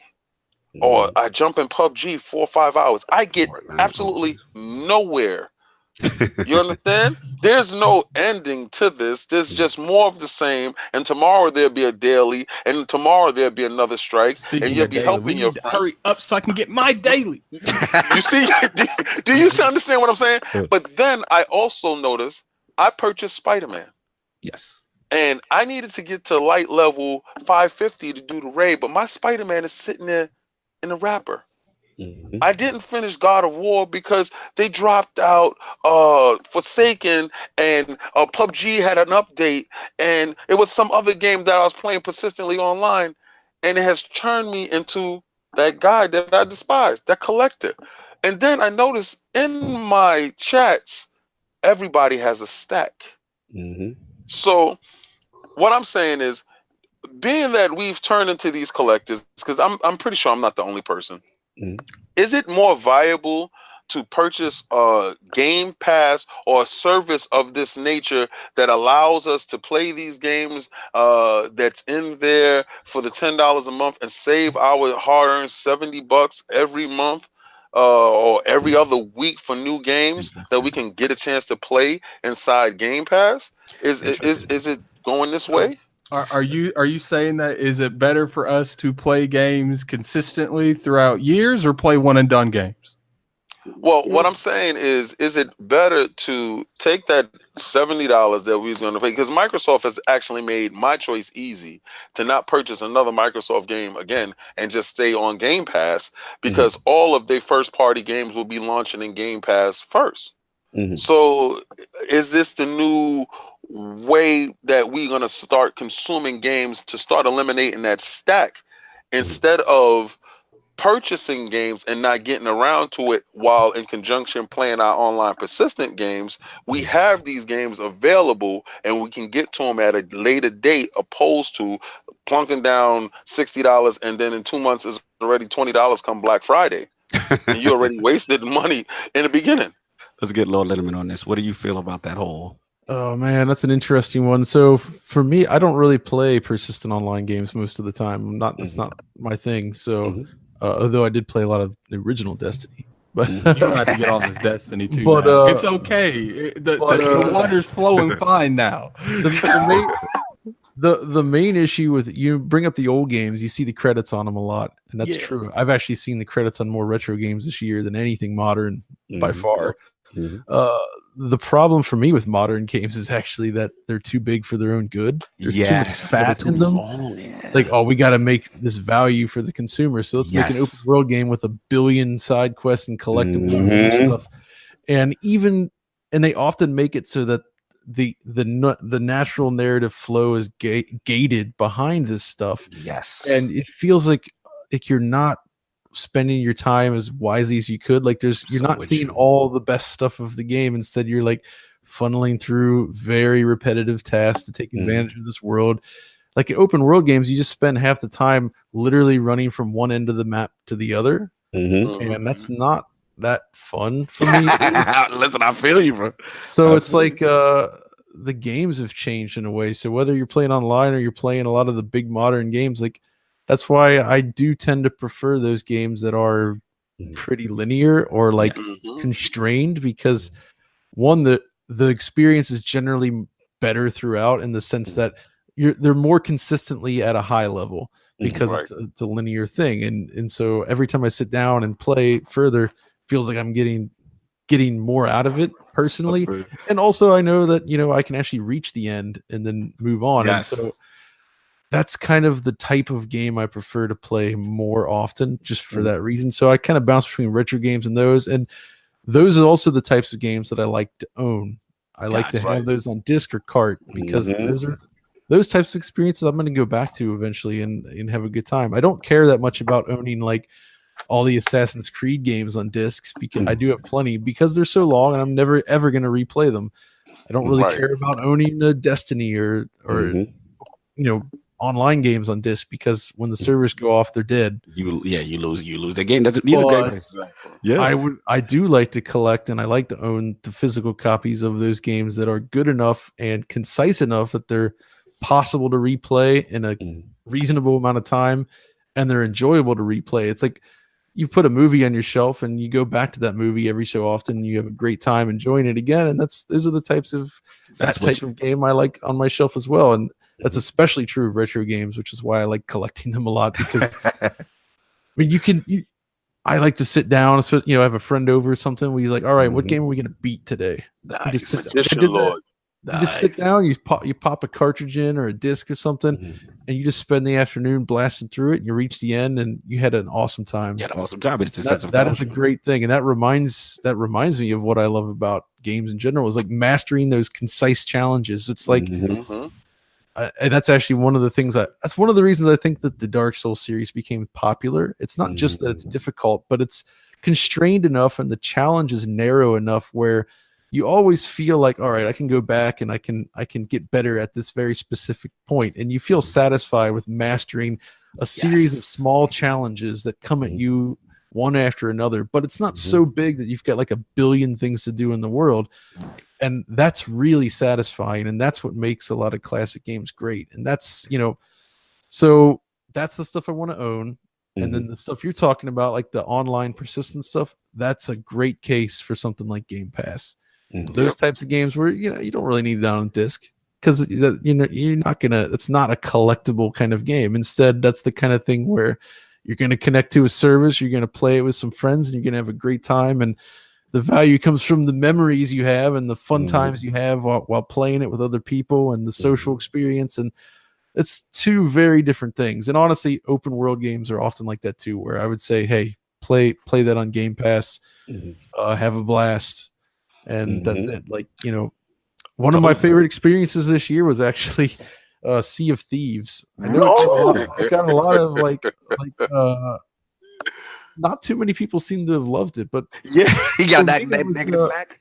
It was a really I liked that it was a very simple kind of game. You know what I mean? Like, I didn't feel like I had to worry about a million little things. Again, I keep saying it, but it's like just going out. Like, I think the first couple days with that game was one of my favorite experiences this year, because I connected with some friends. We're just on voice chat, and even though we would discover the loop of the game is fairly simplistic at the time, we didn't actually know what it was. What do you even do? Yeah, what were you even doing? So the communication was necessary to figure things out. Yeah, just that experience of sailing around, encountering other players, like all the things that happened out there. Like, it was all very simple stuff, but it was engaging because it was it felt fun. And I really like that type of experience. And that's why I'm not so big into the games where it's just like, you have to level up and worry about all these little things and all these numbers and stuff. Stop attacking Destiny, Lord Linneman. Hey, you know what? I had go. Yeah. I had a great time with Destiny. I was loving you right now. And what I've played in Destiny 2, because Bungie knows how to do gunplay. Thank you. I'm glad. That's Thank what's you. out. Like, the core gameplay loop of Destiny is really good. It really is good. And there's some amazing level design and visual design. They've done an awesome job on that. But for me, it's like with Destiny 2, it's like I played through Destiny 2. I didn't feel the need to just keep coming back. I get what people do, but it's like when people finish it real quick, or I just treated it like a single player game. Really, yeah. I mean, I played with campaign, and you were good. Yeah, it's like I beat it. I had an awesome time. I look back on it fondly, but it's okay. I don't need to keep coming back to it. I mean, I know so you left with your soul intact. Yeah, exactly. You don't understand how you are warming Lord Sov's heart right now.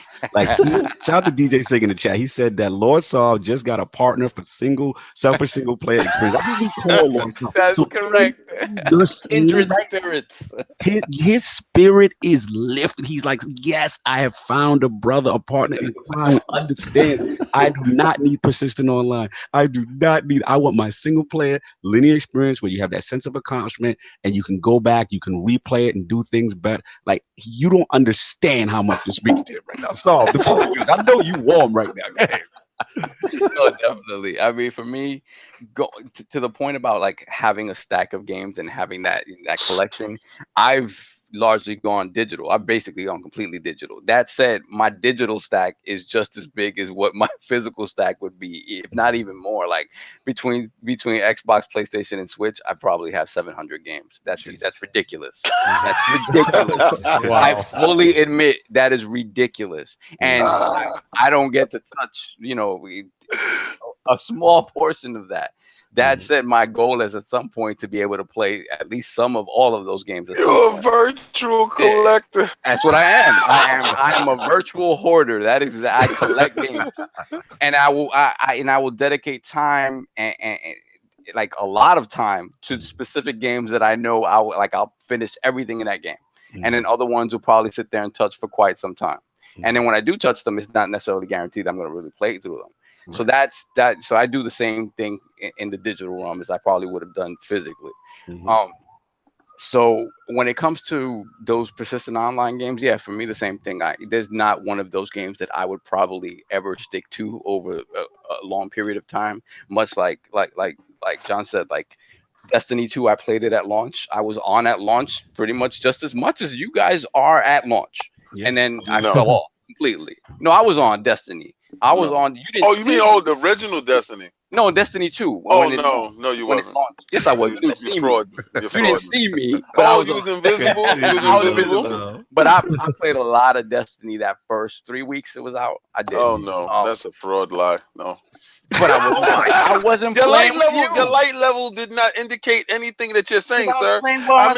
Listen, and then when he was taking in the atmosphere. Exactly. That's all he did. All he did was go and stay in the tower and look at off the ship. King has said it. I like to stop and smell the roses and look at stuff. Like I don't play games like they do, especially when it comes to like they got butterflies. I mean that's you, and I get it. That is what I do. So for me, no, but you beat Spider-Man and I didn't, so I need to shut up. 100%. Nobody wants to be on my Destiny team because I'm like, dude, look at this texture over here. Do it in the middle of the raid, Addict. That'd be funny. Look at that HDR implementation. Like that's what I do. Like, that's them. Man, I think the weirdest thing I do real quick here is like you get a game for review and you get the digital code and then cover it. Like games that I really like, I end up just like buying a physical copy and just keep it shrink wrap. Nice. Like I look over here, it's like, oh, I got Gears of War 4. Yeah, that's Lord King. I played the digital version, but I kind of wanted to own the game. But I go out and like I buy games I already have digitally because that I like. I want to have them in a collection.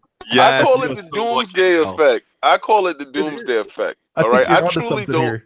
Yeah, I truly don't believe in this online stuff, right? I truly don't, because I come from having, the games. So any game, just like he said, that I truly like, I purchase the physical copy and I'll leave it there just in case the servers or something goes down and something bad happens that I can play the game I love.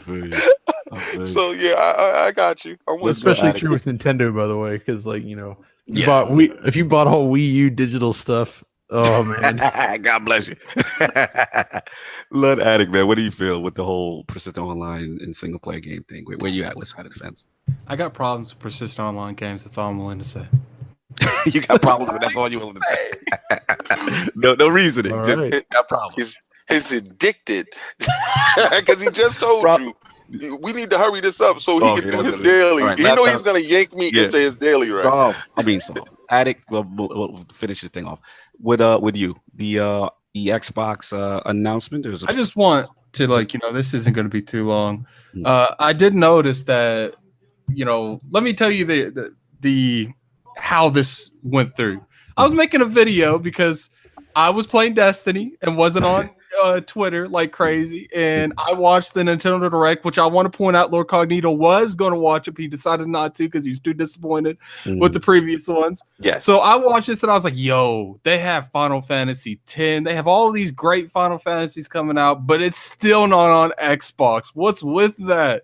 So I started making my video that was pretty much like, this needs to change. This is dumb. And Cocky's like, no, it's out. So I want to point out that I think it's a little bit different that they're on that Final Fantasy X and all of them are on Switch because they have a better relationship with Square because they used to be primarily on Nintendo. But look at Final Fantasy X. It's been out on 3 platforms, even Steam, never been on Xbox. Final Fantasy IX has only been on Square, on Sony products, but now it's recently went on Steam and now it's on Xbox. So I want to formally admit that Phil Spencer's doing his work when it comes to these games. Our Lord and Savior, Xbox only begotten son, Phil? Because these are games that I truly 100% did not think was ever going to come to Xbox. Addict, who did that for you? Hashtag who did that for you? Final Fantasy X, it was remade for the PS3. It was remade for the PS4. It got released on Steam, never on Xbox. So it just that, people are like, oh, now this game, now we need Kingdom Hearts 1 and 2. I kind of feel like they should do it. I kind of feel like this whatever agreement was up, I feel like was neither bought out or the time ran out, because I feel like if this game was going to come out on Xbox and it was possible, it would have came out during the PS4 when that remake was launched with the Final Fantasy X, because I low-key feel like Nintendo's responsible for this. Because no, let me explain. Like, I feel like Nintendo went through the proper channels to make this game possible to come out to multiple platforms, and Xbox took that advantage. Because I feel like Xbox, this game Final Fantasy X would have came out for the Xbox during the PS4 when it was relaunched to the PS4 at the Xbox at the same time. There's a reason that the Switch and the Xbox both were announced on the same day. Because I feel like whatever Nintendo did to make that come on the Switch, it was used to get on the Xbox too. That's interesting. Yeah, that's interesting theory. Interesting. Yeah, Lord Linneman, jump in. What did you feel about the announcement with the Final Fantasy series actually hitting Xbox? Honestly, really not a lot of those games have hit the platform.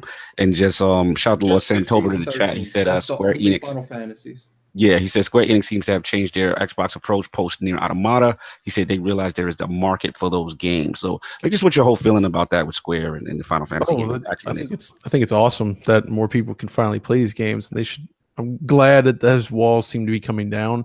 I'd assume that in the past it was more like Japanese thinking, like, okay, like, all right, PlayStation Japan, Nintendo Japan, but Xbox has really never taken off there. But maybe they're taking a more global view of things now. I don't even think it was necessarily that, because 15 and 13 came out before that remake of 10. Yeah, that's a good point, actually. No, it's kind of a weird situation, though. The 10 one, I don't understand. But games like Final Fantasy 7 and 9, those are weird releases to me, because I don't really think that they work that well on modern displays. Like, because of the super low res like, you got to play those on a CRT, like low res, like they're just not, like, those backgrounds don't look good when but at the same time, I think it's really awesome that they're coming, and it's it's especially funny to see Final Fantasy 7 on a Nintendo system on a cartridge, since the whole marketing of the game back in the day was like, it'll never come to, it's not really the same thing. I understand, but it's funny. It's cool to see it. And I think Square should absolutely be bringing more of their back catalog to all the systems, because people want this stuff, and they'd like to there's a lot of people that haven't played them, maybe people that want to replay them, and like limiting it to one platform is just leaving money on the table. And that I always point out that Kingdom Hearts 3 is about to come out next year. Yeah. And Square is going to post this on Xbox, Kingdom Hearts 3, but not the previous ones. I do feel like there's a publishing thing there with Sony, because that's not even on Nintendo. Well, Nintendo did have some Kingdom Hearts games on. Well, they have some of them, but they don't have 3DS. They have some, but they don't have a lot of the collections on. Like Kingdom Hearts 1 and 2, those have never been on Nintendo platforms. And those are the ones people really want. I feel like Square doesn't really have the right to complain about sales on a platform that they didn't release the predecessors of that game on the platform. I don't know about this, but I wonder if any of that has to do with some old licenses with That's Disney, what I was just about to ask. And like the number of platforms they're allowed to release. Like, maybe I'm totally off, but there could be something there with the Disney relationship. Yes. And the specific game contracts that might muddy the waters. And that's what I was talking about with the Final Fantasy 10, 9, and 7, is those games I feel like had that speculation, but when Nintendo went about to get it on their platform, I feel like they did something to stop that entirely. Because the question I have, though, is do we even know that Nintendo was responsible for that? Like, it almost makes me wonder if it's just Square Enix. If it's just Square. Where else can we make money? Yeah, it could be simple as that. Cognito and I talked about this last night, and we were like, is it really Microsoft, working hard to get these on their platform, or is it a business move? But look at it from the standpoint that they released the Final Fantasy 9 on PlayStation 4. Then like 2 months later, it was like 4 or 5 months later. Then they released it on Steam. Same thing with the Final Fantasy X's been released on 2 different platforms before it went to Xbox. And these games aren't coming out anytime soon. They're coming out next year. Final Fantasy 12 was released on PlayStation, and I don't think that's on Steam. But my point is it is. So you got these games, and I feel like when it comes to this standpoint, if these games were coming out on Xbox and they were available to, I feel like they would have. I don't know. I mean, it could also be I don't know if this holds any water, but it could also be a development thing. Like, are you going to really put? Like, I don't know how much in terms of resources is it going to cost you to develop a remaster of these games simultaneously for all these platforms at once, rather than focusing on one platform first and see how it sells, and then seeing if it makes sense for you financially to put them on the other consoles. I agree. It's like money that's on the table.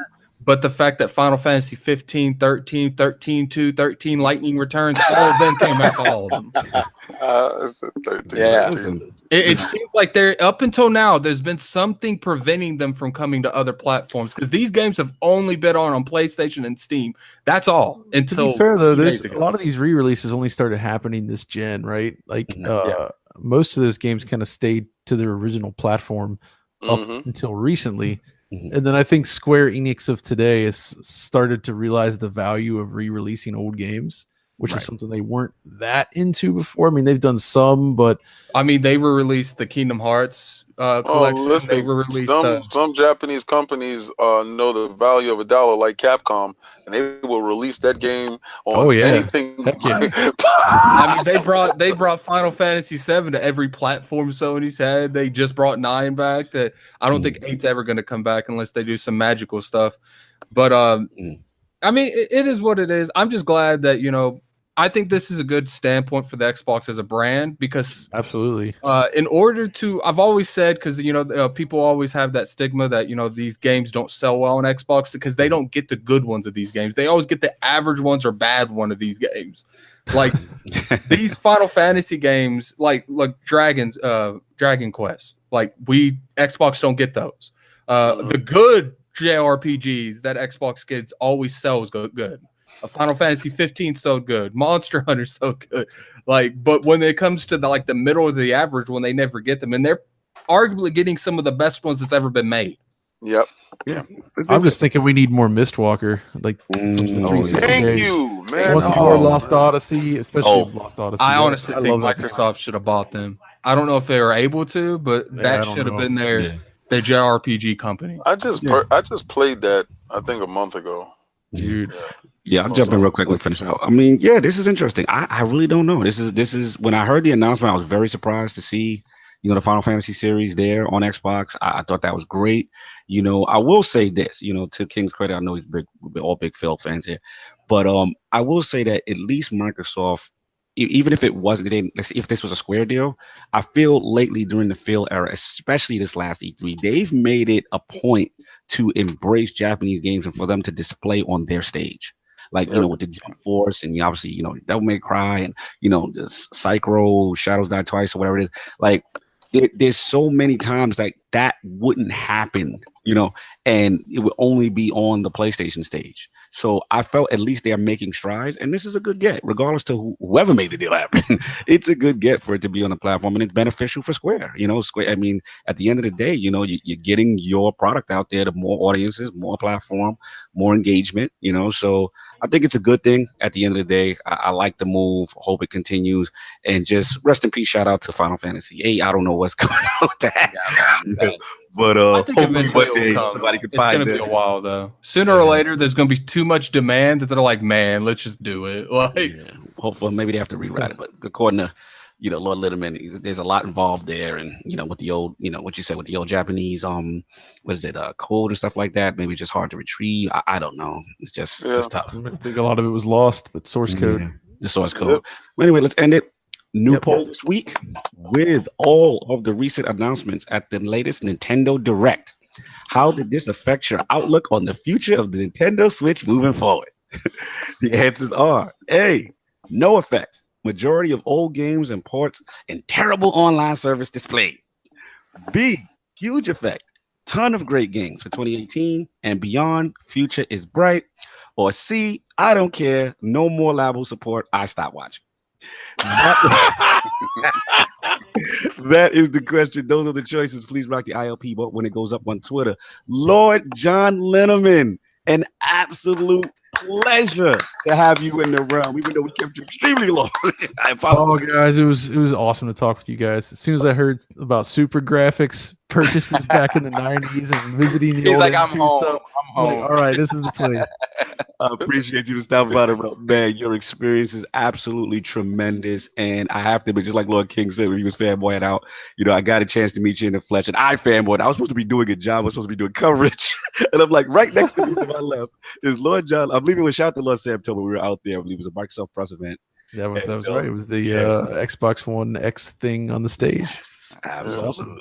It was pretty awesome. I had Lord Santo recovering Shadow of the Tomb Raider at the time. We weren't allowed to take any footage, but right in the periphery, I'm like, wait a minute, this face is familiar. And it's good old Lord John. And so unassuming, no one says anything to. I'm like, that is the man right there.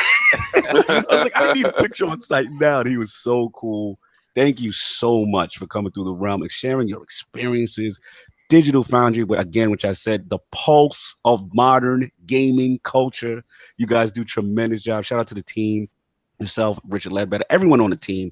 We always look forward to the breakdown, the technical analysis, the benchmarks. Fantastic job. Thank you for entering the realm of the Lords. Thanks for having me, guys. It was awesome.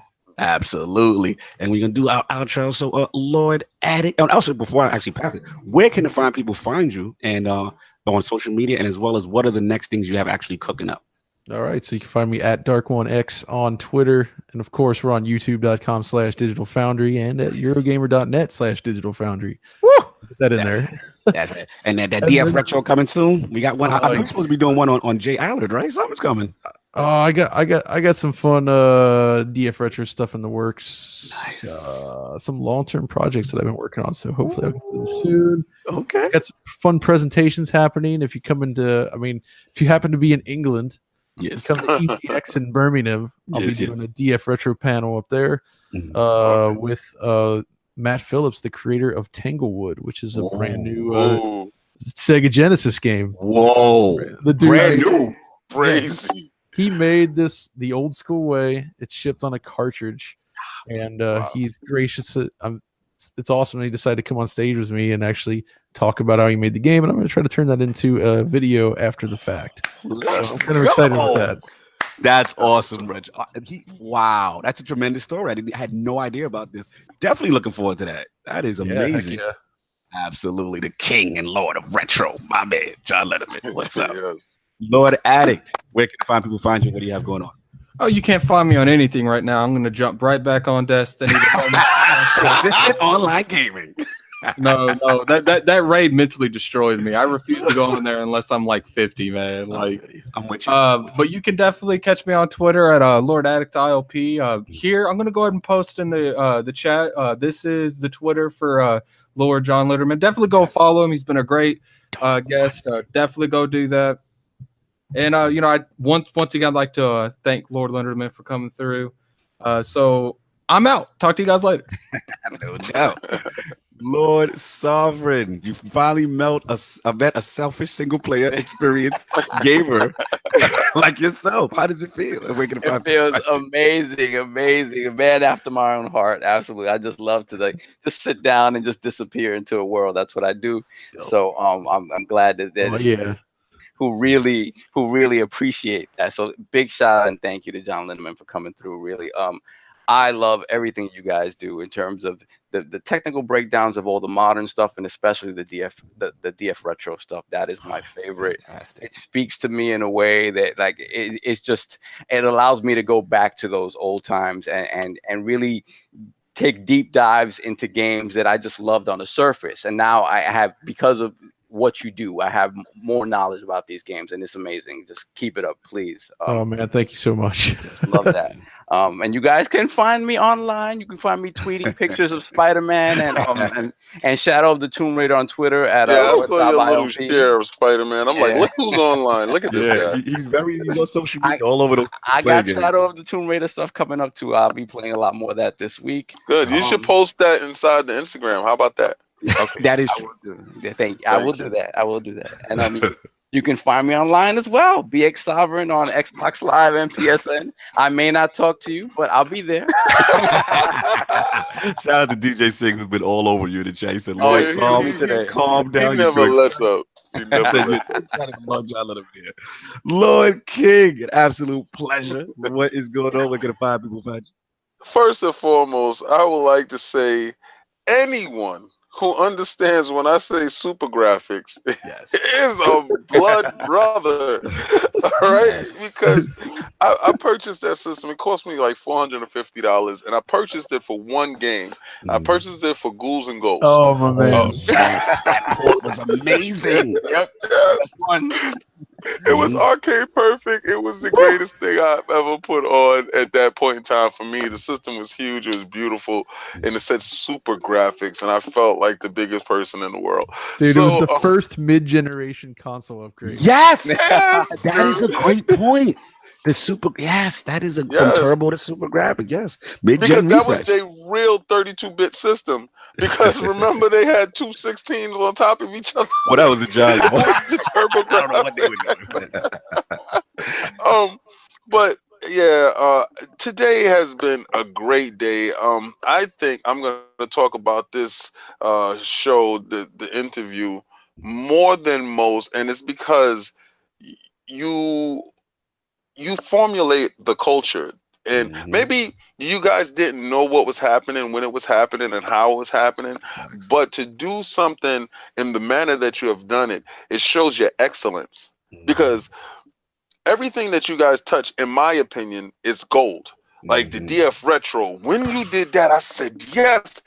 Because I remember going to Susie's, eating getting a pizza to go and play this Genesis game, and you took the deep dive into that. Some guys won't remember that, and some guys are getting this for the first time. But for the people that do go back to that when they purchased the cartridge and they looked at it, he has the time period down, the nostalgia, the feel. And you talk about it, and it's something I truly appreciate. I appreciate you all, the whole staff. I appreciate all you guys for everything that you do. And I always tell people, look at the back of the video when you're standing with the stuff that's on the shelf, and I'm still trying to figure out exactly. I had that. Oh yeah. I look at the back to see the old retro stuff. I'm like, I remember that game. Okay, yes, that system there. Okay. So I'm like, I feel it, and I do appreciate it. And you guys are a pillar in the community, and we look to you guys for the unbiased, true information on stuff. So I just keep up the great work, and it was a pleasure having you on today.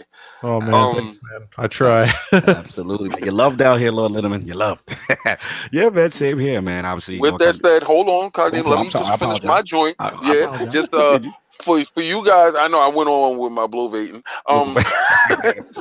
You can find me on Twitter, Instagram, and Facebook. The Facebook community is just postings of what's coming up next. Instagram is insight into what we do. There's not going to be any captions and stuff like that really there. You're just going to see what us as the Lords do. Please go like and follow and subscribe. The YouTube channel is where you can actually see these videos and you can get that stuff. Combat Talk is going to be done right after this, so you can get my analysis of the results of the fight last night. And if you didn't see the original Combat Talk for the preview of the fight, you can go, you can watch that, and you can see how right or wrong the king was going into this. All right. We do appreciate everybody sitting in this room. You guys are still 44 strong. We went up to 80, and that was beautiful. Thank you guys for sticking around all the way to the end. 4 hours is crazy. Yeah, it's great. Listen, man, again, I'm not going to be understood. Cannot be said that has not already been said. But again, salute Lord Linneman coming through. Again, apologies for going a little long. Your stories just were sparking the brain, and we were just taking us back. Like we couldn't stop talking. So apologies. We usually try not to go this long. This is like an E3 blowout special right now. But Yeah, dude. Salute, man. Tremendous stories. Great work you guys are doing. And again, for me, LordCognito on Twitter.